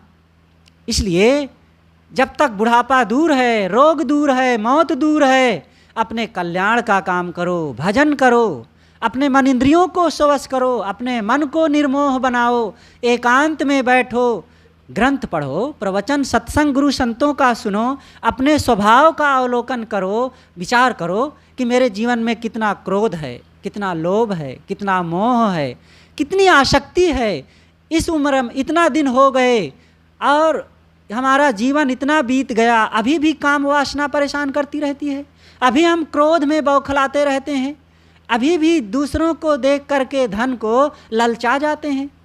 क्या करेंगे धन को बहुत पा करके? गुजारा हो रहा है, होता रहेगा। इसलिए इन सारी भावनाओं से ऊपर उठें, अपने जीवन को शुद्ध बनाएं। माया पवन बड़ ठाठ, ऐसी विषम परिस्थिति है जहाँ पर काम क्रोध के पर्वत हैं, अंधविश्वास की नदी बह रही है, अहंकार की नदी है भयंकर, और बहुत बड़ी शिला अहंकार की बीच उसी नदी में खड़ी है, और लोभ का चोर है, मद मत्सर मतलब अभिमान और ईर्ष्या है। और ऐसी विषम परिस्थिति में और क्या एक खतरा है? माया पवन बड़ ठाठ, माया मोह का बड़ा तेज हवा चल रहा है, तूफान चल रहा है। और इस माया मोह चमक दमक में पड़ करके साहब कहते हैं, कहें कबीर सुनो भाई साधो, क्यों तरना यह घाट? ऐसे घाट से तुम भला कैसे भवसागर को पार कर सकोगे? भवसागर पार करना है। अश्मवंती रीते समरमद उत्तष्ठत प्रातरता सखाया। अश्म कहते हैं पत्थर को। एक नदी है जो बड़ी तेज बहती है, और ऐसे बहती हो तो कोई बात नहीं, पत्थरों वाली नदी है। आप ऋषिकेश चले जाइए, हरिद्वार में भी बहुत तेज नदी बहती है, लेकिन ऋषिकेश में तो पत्थरों से, पहाड़ों से नीचे उतर रही नदी में आप वहाँ 3 फीट पानी होगा, लेकिन आपके पैर नहीं टिकेंगे। वैसे संसार है हमारे लिए भवसागर। चारों तरफ विषम परिस्थितियाँ हैं, मन इंद्रियाँ हमारी चंचल है, संसार में चारों तरफ कुसंग है, और वही राग द्वेष का भरा संसार है, और हमारे अंदर भी काम क्रोध बसे हुए हैं। पत्थर पत्थर तो है, और इसमें इच्छाओं, कामनाओं, वासनों की तेज धारा बह रही है। अब इसी में पार करना है इस भवसागर को। बताओ भला कैसे पार होंगे? आपके पैर कमज़ोर होंगे तो टिकेंगे वहाँ? मजबूत बनाओ पैरों को, और वो तब मजबूत बनेंगे जब बराबर सत्संग, साधना, ध्यान, चिंतन, अध्ययन, मनन, गुरु भक्ति का आधार रखेंगे। विनम्र हो करके सारे अभिमान, जाति पाति, ऊंच नीच, शरीर धन जवानी, बाल बच्चे, परिवार का घमंड छोड़ करके विनम्र हो करके गुरु संतों की संगत में लगो। और आजकल में कोई साथी होगा नहीं, और अंततः हमारे कर्म ही हमारे साथ रहेंगे। तो जैसे कि रात होने के पहले विश्राम की व्यवस्था ना कर ले, कोई अपने बिस्तर की व्यवस्था ना कर ले, तो रात में कहाँ सोएगा? दिन भर भले आप कहीं काम करते रहो, लेकिन व्यक्ति केवल रात निवास के लिए किराए का कमरा ले लेता है, परदेश जाता है तो। और इस ज़िंदगी में हम आए हैं और जीवन हमारा भटक रहा है, और विश्राम करने की कोई जगह आज नहीं बनाए। वो विश्राम की जगह है अंतर्मुक्ता, शांति, संतोष, और वो सत्संग, सच्चे सद्गुरु की उपासना और मन इंद्रियों के संयम से, ध्यान चिंतन से संभव है। यह काम सबको बड़े शौक़ से करना चाहिए। और सभी भाइयों बहनों सज्जनों से हमारा निवेदन है कि इस दिशा में आगे बढ़ें। हमारे गुरुजनों ने बड़ी दया और कृपा करके इन उपदेशों को दिया है, हमारे ऋषि मुनियों ने दिया है, और हम लोग पाए हैं गुरुजनों संतों से। तो हमारे मन में भी वो पीड़ा होती है देख करके कि अगर हमारे अपने लोग भी इन चीज़ों को अपनावें तो कितना अच्छा होता। आप सब लोग भी सुखी हो जाए तो ये देख करके हमें भी कितना आनंद हो। हमारे भक्त लोग दुखी रहे तो क्या हमें आनंद आएगा? आनंद नहीं होगा, दुख होता है, पीड़ा होती है। आप सब लोग भी सुखी बने, और निश्चित है आप लोग बहुत अच्छे हैं, तभी तो यहाँ आते हैं। और इसी भाव, उत्साह, प्रेम से सदैव आगे बढ़ो और अपने बाल बच्चों को भी बढ़ाते रहें। अपनी बातें मैं यहीं पर समाप्त करता हूँ। बड़ी देर से मैं कहता रहा अपनी बात। हमारे बीच पूज्य श्री साहेब जी विराजमान हैं। आपसे करबद्ध निवेदन है कि अपने ज्ञान गंभीर विचारों से हम सबको कृतार्थ करने की कृपा करें। बोलिए सद्गुरुदेव की जय।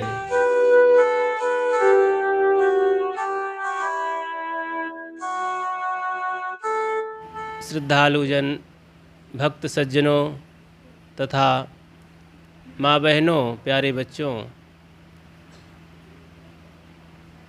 अभी हम काफ़ी देर से संत गुरुजनों के विचार श्रवण कर रहे थे, बहुत ही सुंदर ढंग से। थोड़ी सी चर्चा आप सबके बीच में मैं बहुत सरल ढंग से करने का प्रयास करूंगा। जीवन में सत्संग की कितनी बड़ी आवश्यकता है। सत्संग ना मिलने से आदमी कुसंग से कैसे बिगड़ जाता है, अपने इस मानव जीवन के स्टेज से कैसे नीचे चला जाता है, सुखमय जीवन जीने जैसा जीवन में आकर के कैसे वो दुखमय जिंदगी जीता है, ये सत्संग का अभाव ही है। पशु की जिंदगी प्रकृति से बंधी होती है, इसलिए उसे कुछ सोचना नहीं पड़ता। यहाँ तक कि उसे खाने पीने के भी लिए सोचना नहीं पड़ता।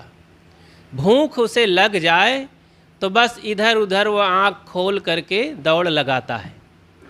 फिर कुछ खाने को पा गया, अब खाने में वो पाप पुण्य भी कुछ नहीं जानता है। किसी के खेत में पाएगा, खा लेगा। हाँ, प्रकृति ने उसे कुछ ऐसा नियम दिया है कि खराब चीज़ मत खाना, तो खराब चीज़ वो जान लेता है। देखो, पशु पक्षियों को गलत चीज़ खा के मरते देखा है क्या? वो सब कुछ सूंघ के जान लेते हैं। उनसे जो विपरीत नुकसानदेह वाली चीज़ें हैं, जिसमें घातक उनके जीवन के लिए हो सकता है, वो चीज़ें नहीं खाते पीते हैं। स्वास्थ्यवर्धक उनके लिए क्या है, वो समझें चाहे न समझें, प्रकृति उनके लिए खुली हवा, प्रकाश, अंधेले उजाले, नदी नाले, उबड़ खाबड़ कहीं भी रह लेते हैं, मस्त रहते हैं, मजबूत रहते हैं, निरोग रहते हैं, क्योंकि खुली प्रकृति में जीते हैं। हम लोग क्या करते हैं, मनुष्य तन पा करके हमें उनसे कई गुना आगे होना चाहिए। वो कई गुना आगे का स्थान क्या है, मार्ग क्या है? संस्कृति उसे कहते हैं। प्रकृति और संस्कृति, हम संस्कृति में ना जी करके, संस्कृति कहते हैं मानव जीवन का धर्म, मानवीय धर्म, मानवीय कर्म, तो इसमें ना जी करके हम क्या करते हैं, विकृति में जीते हैं। मनुष्य जीवन के लेवल से तो हम गिर ही गए, पशु से भी गिर गए। पशु पक्षी तो प्रकृति में जीते हैं, उनका खान पान देखो, उनकी बोली भाषा देखो, उनका रहन सहन देखो, खुले आकाश में, जंगल में, पेड़ पहाड़ में, बिल में जो जी रहे हैं, कभी उनका कोई रोना सुने हैं क्या? देखो हम लोग ये व्यवस्था में जी रहे हैं, फिर भी बड़ी गर्मी लगती है। चींटी तो शायद 4 फुट 10 फुट नीचे चली जाती है बिल खोद करके, तो उसे गर्मी हवा प्रकाश कूलर मिलता है क्या? सांप बिच्छू सब घुसे हुए हैं इस ज़मीन में, अपने अपने मांदों में, बिलों में, तमाम कीड़े मकोड़े सब दबे पड़े हैं। सोचो ज़रा कैसे सांस लेते होंगे, कैसे पंखा कूलर हवा पानी लेते होंगे। उनके लिए इस सृष्टि में क्या विधान है? कोई हॉस्पिटल, कोई पुलिस लाइन, कोई सड़क व्यवस्था, कोई दवाई, कोई विटामिन, कोई प्रोटीन, कोई कपड़े लत्ते की व्यवस्था, कोई बाल खाल के लिए है कुछ रंग रोगन पाउडर? 3 खानियों के जीवों के लिए कोई व्यवस्था नहीं है। मानव जीवन के लिए बड़ी व्यवस्था है। इतनी सारी व्यवस्था में रहते हुए भी आदमी सुखी नहीं हो पाता है। उसकी पहचान हमें कर्मों से करना चाहिए और कर्म की पहचान करके आगे हमको बढ़ना चाहिए। एक सासू माँ अपने बहू की परीक्षा लेने के लिए, बहू बनाना था उसे, परीक्षा लेने के लिए प्रश्न करती है, अपने परिवार के बीच में उसका परीक्षण करती है। उसने कहा अपनी बहू से, जिनको बहू बनाना था, कि बेटी तुम्हें मैं 1 रुपये दूंगी और कल तक तुम्हें अकेले रहना है अपने कमरे में, किसी से मिलना जुलना नहीं है। 1 रुपये में अपने कमरे को भरना है। एक बड़ा सा कमरा है, उसमें रह रही थी बच्ची, परिवार था, लेकिन उस दिन उसे अकेला कर दिया गया। तो 1 रुपये में पूरा कमरा भरना है, इतना बड़ा कमरा कैसे भरना है? ज़रा इस पहेली को सोचो, शायद इसमें कोई हो। देवियाँ बूझ सकती हैं, 1 रुपये में कमरा को भर सकती हो कि नहीं? भर सकते हैं, लेकिन बड़ी कठिन बात थी। यही हुआ, पसीना आ गया बहुत लोगों के कि इतनी छोटी बच्ची को, अभी कुंवारी बच्ची है, या उसके बहू बनाने के लिए इतना डबल परीक्षा, कठिन परीक्षा। अब 3-4 प्रश्न करना था, तो बहू भी बहुत संस्कारी और दिमागदार थी। रात भर सोची, नींद नहीं आई, कई बार उठती बैठती रही। अंत में अंधेला तो था ही, किसी ने वहाँ पर एक मसाल जला दिया। देखने गए कि ये बहू क्या, लड़की क्या कर रही, पागल तो ना हो जाए रात को। चिंता थी कि मेरी सगाई लगेगी कि नहीं, बहू बना, मैं बहू बन पाऊँगी कि नहीं, मेरी सासू माँ इतनी कठिन परीक्षा ले रही है।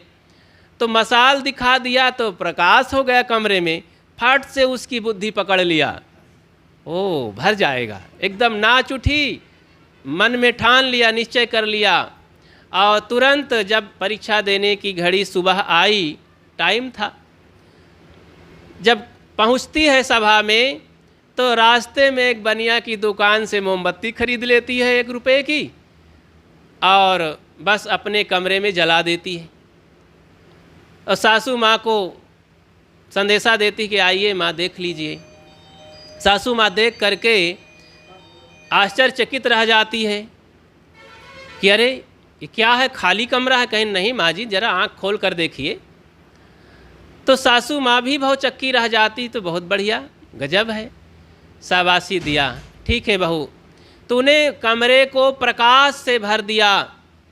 प्रकाश ही नहीं बल्कि अगरबत्ती जला के सुगंधित भी कर दिया। पूरा कमरा सुगंध और प्रकाश से, उजाले से भर गया।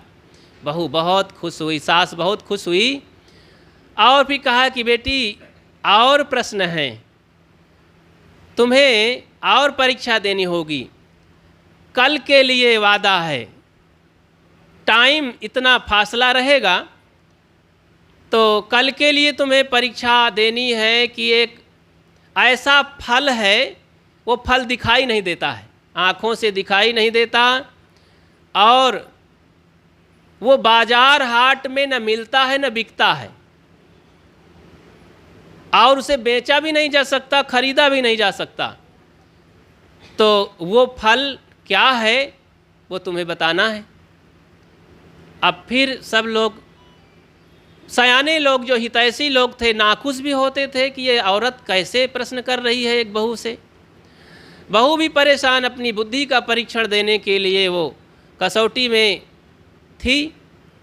फिर ऐसे ही रात भर परेशान हुई, सोचती रह गई, दिमाग लगाती रह गई, और फिर सोचती है कि अरे, इतने में दरवाजे के सामने एक गरीब महिला थी, वो चोट खा के गिर गई, और ये अपने कमरे से दौड़ करके उसके पास गई, और कुछ भोजन, शायद देखी कि भूखी प्यासी है, बहुत गरीब है, कुछ मांग रही है, भिखमंगी है, तो कुछ रखा हुआ था घर में भोजन, जाकर खिलाया, उसे कुछ मलहम लगा दिया, खरोच लग गई, खून बहने लगा। उस बूढ़ी माँ ने उसे शाबाशी दिया, धन्य है बेटी, सुखी रहो, तुम सदा सुखी रहो। बस उसी समय वो अर्थ लगाया कि ये तो बहुत गजब का फल है, ये कहीं बाजार में बिकता भी नहीं है और दिखता भी नहीं है, मैं अब किसको दिखाऊं कि ये मुझे आशीर्वाद फल मिला है। बस तुरंत दिमाग में अटैक किया, इस पहेली को उसने सुलझा लिया। जा कर के सभा में टाइम से बताती है। लोगों ने पूछा, सासू माँ ने पूछा, बहू बता तू वो फल दिखाई बताएगी कौन सा फल है। उसने कहा, माँ जी वो फल है कर्मों का फल, पुण्य कर्मों का फल, अच्छे कर्मों का फल, कभी बाजार में नहीं बिकता है और वो आँखों से दिखाई भी नहीं देता। तो बंधुओं, हम सबके जीवन में जो कुछ फल है, जिसे हम सुख दुख पा रहे हैं, वे दिखता नहीं है आँखों से, आगे पीछे रहता है, और उसी से जीवन सुख दुख से आच्छादित होता है, चलता है, वो है कर्मों का फल। इसलिए सदैव हमें अच्छे कर्म करके अच्छा फल लेते रहना चाहिए।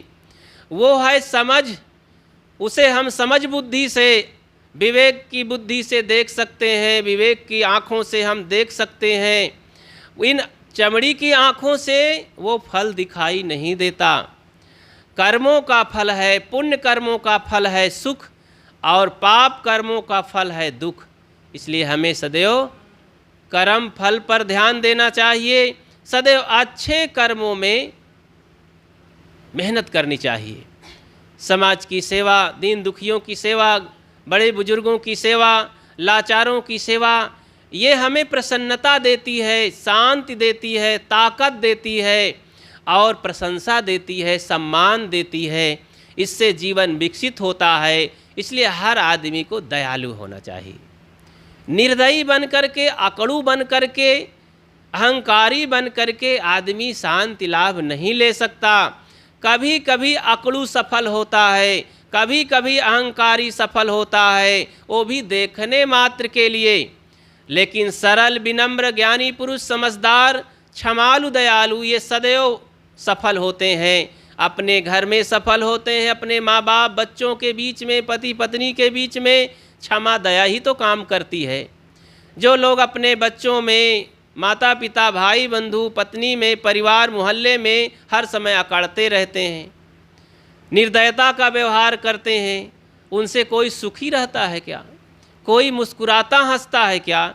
नहीं। सरलता, विनम्रता और जो हमदर्दी ही हमें सुख देती है, वो अकड़बाजी कभी सुख नहीं देती है। सासू माँ ने कहा, बेटी मैं एक परीक्षा और लूँगी।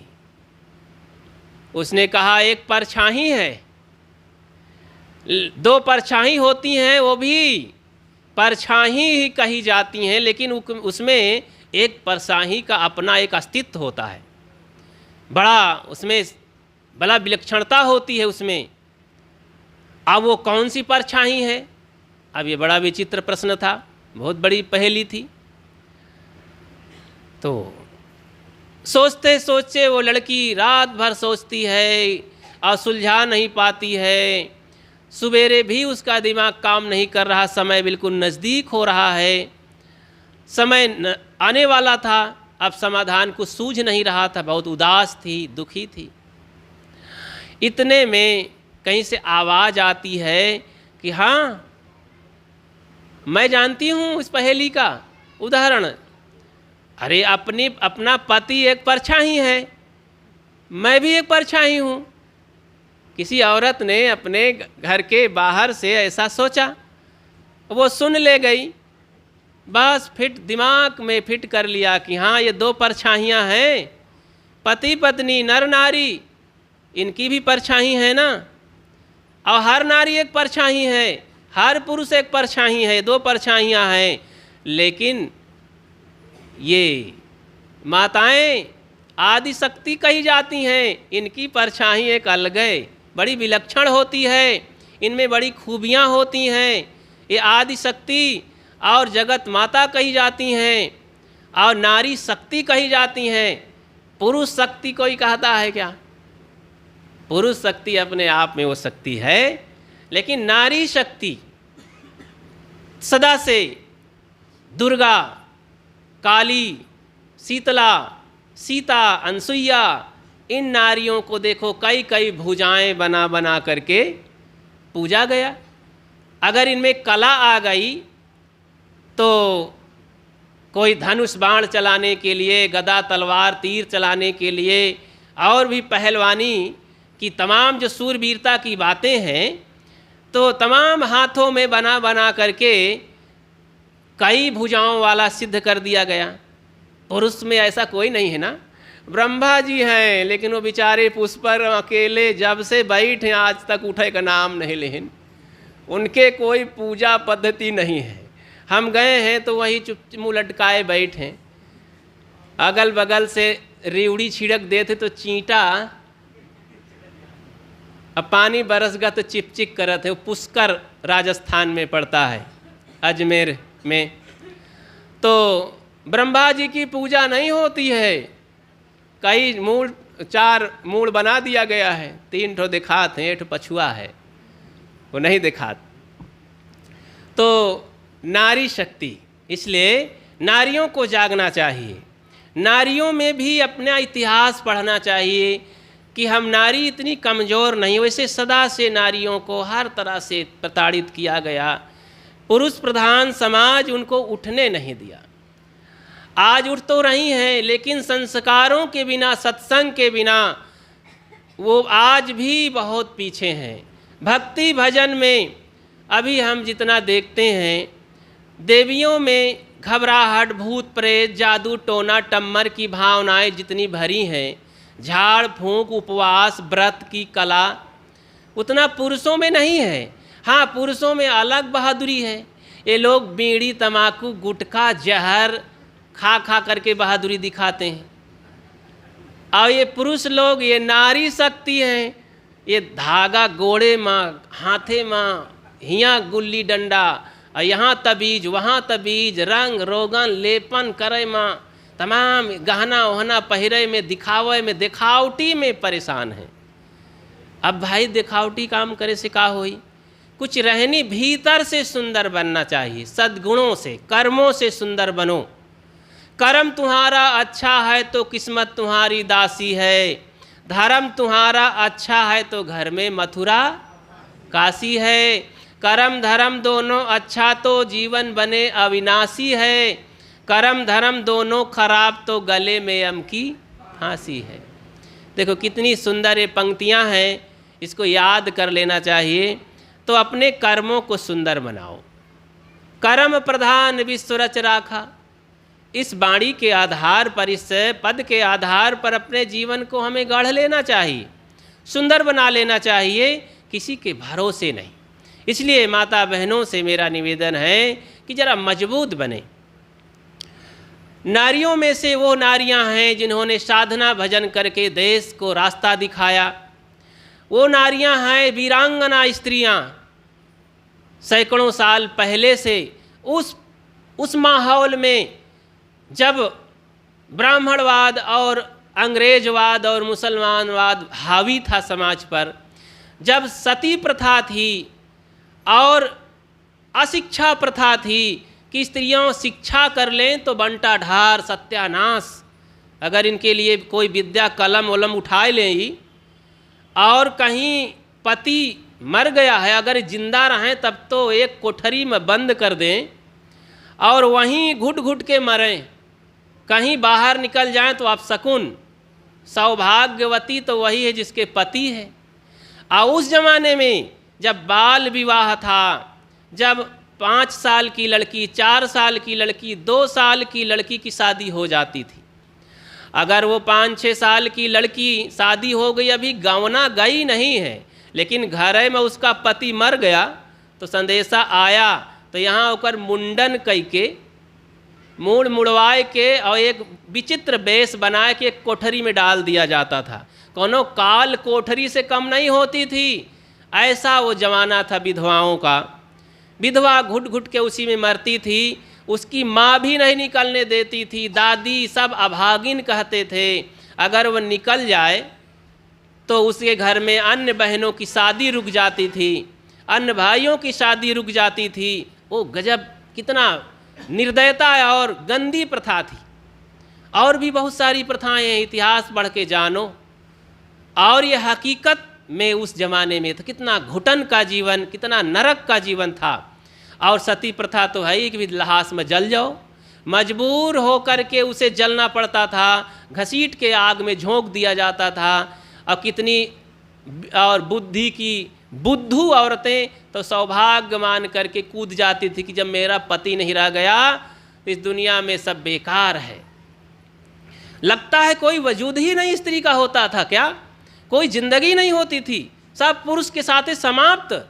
नहीं, उसी ज़माने में अहिल्या जैसी औरतें वीरांगना होकर के करोड़ों करोड़ों बच्चों का, नारियों का जीवन बदल दिया। क्रांति हुई, हजारों लोग उनके पीछे पड़े और चढ़ाइयाँ हुई। ये साधु महात्मा और समाज के लोग, ये धर्म का न्याय करने वाले सब लोग हावी हुए कि नहीं, ऐसा नहीं हो सकता है उस ज़माने में। लेकिन नहीं, परिवर्तन तो परिवर्तन है और राजा की ओर से कानून बना। ऐसे देखो बहुत सारी हुई। आज से 200-250 वर्ष पहले अंग्रेज़ों के ज़माने में अंग्रेज नहीं आए थे, उस समय दिल्ली में बावरी साहब नाम की एक महिला साध्वी हुई। वो संत परंपरा, 2 परंपराएं, सगुण और निर्गुण, वे 2 परंपराएं चलती हैं 15वीं-16वीं शताब्दी से। भक्ति परंपरा तो 6ठी शताब्दी से आरंभ हुई, लेकिन आंदोलन 15वीं-16वीं शताब्दी से आरंभ हुआ कबीर साहब के ज़माने से। कबीर साहब ने भक्ति का आंदोलन छेड़ा, संघर्ष किया, एक बहुत बड़ा दल खड़ा किया। उसी संत परंपरा में 2 तरह के लोग तैयार हुए थे, एक सगुण और निर्गुण। सगुण में 2 शाखाएं हो गईं। वो कौन? हरे रामा हरे कृष्णा। अब रामा वाले कृष्णा नहीं कहते हैं, कृष्णा वाले रामा नहीं कहते हैं। जाओ मथुरा बंद और अयोध्या में, अयोध्या में जाएंगे तो कोई राधे राधे नहीं, राम राम कहेंगे, कोई कृष्ण कृष्ण नहीं कह सकता। तो 2 तरह के पुजारी हो गए। और निर्गुण उपासना में संत मत एक चला, वो गुरु की उपासना और आत्मा की उपासना। बाहर गुरु हमारा इष्ट है, संत हमारे इष्ट हैं मार्ग बताने वाले, और भीतर आत्मा इष्ट है, इसकी पूजा करो। आत्मघाती महापापी, आत्म पूजा देव न दूजा कहा गया। और सगुण उपासना में 2 तरह की धारा चली, वहाँ भी, वहाँ मूर्ति पूजा। और सूफी संतों ने, मुसलमानों में भी सूफी संत होए तो, लेकिन धीरे धीरे कट्टरवादिता के वजह से लुप्त हो गया। आज सूफी संतों का तो भाई कहीं चिन्ह भी नहीं मिलता है।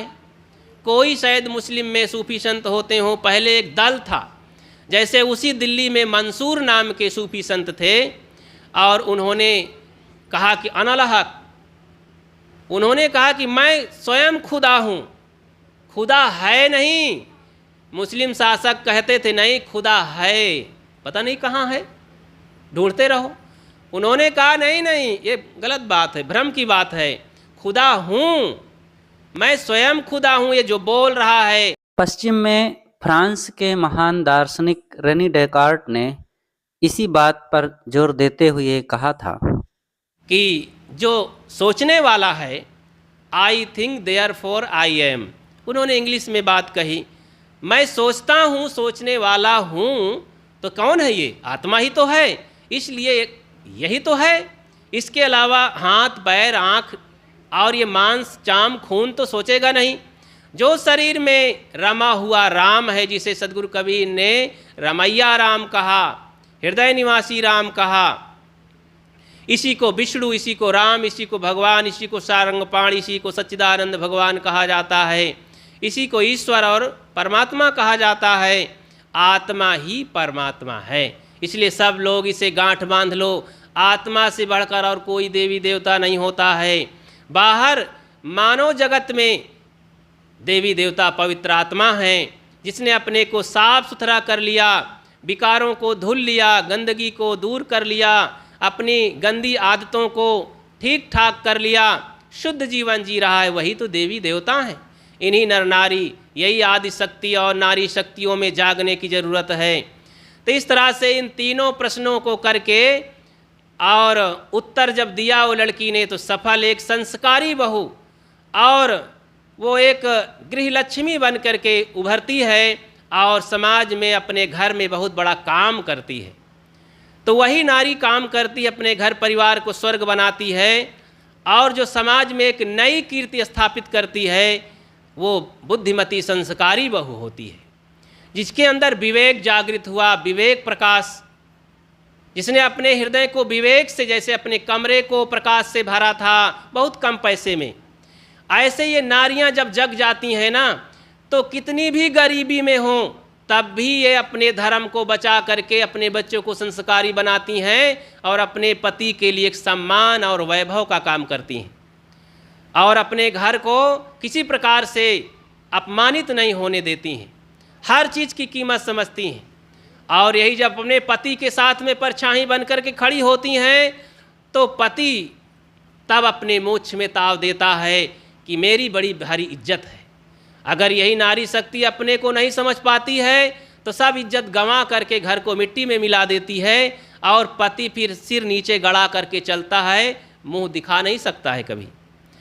तो इसलिए नारियों की बहुत बड़ी सामर्थ्य है, इन नारियों को जागना चाहिए। लेकिन ये अपनी शक्ति को ऐसा मिट्टी में मिलाए दे रही हैं, भूत प्रेत देवी देवता, जंतर मंतर, झांक फूंक, टोना टोटका। उपवास रहो तो शरीर की बहालिंग के लिए ठीक है, गुरु के नाम पर, पति के नाम पर, किसी के नाम पर राह लो, उपवास रहो, लेकिन ये समझो कि फ़ायदा होगा शरीर को। ठीक से उपवास रहो और पानी को उपवास कभी ना करो और मन में व्रत रखो, समय से ध्यान करो, चिंतन करो, घबराओ नहीं, दुख को सहने की क्षमता रखो। दुख आखिर दीवार में आएगा क्या दुख? कहीं आकाश पाताल में, सूरज में, चांद में आएगा। वैसे तो ग्रहण पड़ता है ना, सूरज में चांद में भी ग्रहण पड़ता है, तो वो तो जड़ है, अपने आप ठीक हो जाता है। आपके ऊपर जो अज्ञान का ग्रहण, गंदी आदतों का ग्रहण पड़ा है ना, तो ऐसे नहीं ठीक होगा, उसे हमें ठीक करना होगा। तो हम सबको चाहिए कि भाई अपने आप को बलवान बनावें, हृदय के दीपक को जलावें और आपस में पति पत्नी मिल करके अपनी घर गृहस्थी को मजबूत बनावें। और जब अच्छा जीवन जिएंगे तो बच्चों को बढ़िया संस्कार मिलेगा और सेवा भक्ति करके खूब धर्म परमार्थ कमाएं। तो इस तरह से अपने जीवन को हम सुंदर सुवासित बनावें और घर गृहस्थी को मजबूत बनावें। इसी में धन और धर्म दोनों की उन्नति होगी, दोनों फलीभूत होंगे। अपनी बात को आगे न बढ़ाते हुए आप सबको बहुत बहुत धन्यवाद देता हूँ कि आप ऐसे ही अपने ज्ञान, विचार, भक्ति, सत्संग, मानव जीवन को सफल बनाने में खूब जो है सामर्थ्यवान बने, शक्तिशाली बने और प्रेम एकता का पाठ पढ़ें। बोलिए सद्गुरुदेव की।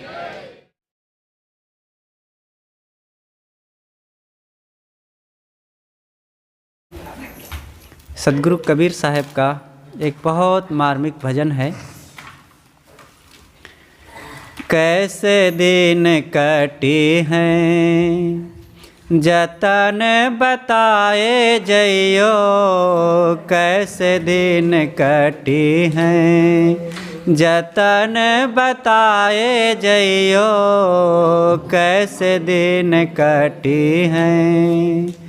कैसे दिन कटी हैं गुरुजी, कैसे दिन कटी हैं जतन बताए जइयो, कैसे दिन कटी हैं। यही पार गंगा वही पार जमुना, यही पार गंगा वही पार जमुना, बिचवा मड़ैया बिचवा मड़ैया, हमका छवाए जइयो, कैसे दिन कटी हैं जतन बताए जइयो, कैसे दिन कटी हैं। अचरा फारी के कागदा बनायो, अचरा फारी के कागदा बनायो, अपनी सुरतिया अपनी सुरतिया हियारे लिखाए जइयो, कैसे दिन कटी है जतन बताए जइयो, कैसे दिन कटी हैं गुरुजी जतन बताए जइयो, कैसे दिन कटी हैं। कहीं कबीरे सुनो भाई साधो, कहीं कबीरे सुनो भाई साधो, बहिया पकड़ी के बहिया पकड़ी के रहिया बताए जइयो, कैसे दिन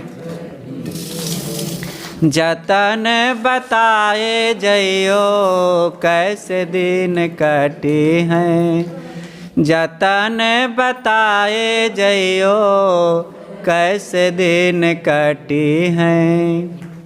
कैसे दिन कटी हैं गुरुजी, कैसे दिन कटी हैं जतन बताए जइयो, कैसे दिन कटी हैं जतन बताए जइयो, कैसे दिन कटी हैं। बोलिए सद्गुरु कबीर साहिब की जय।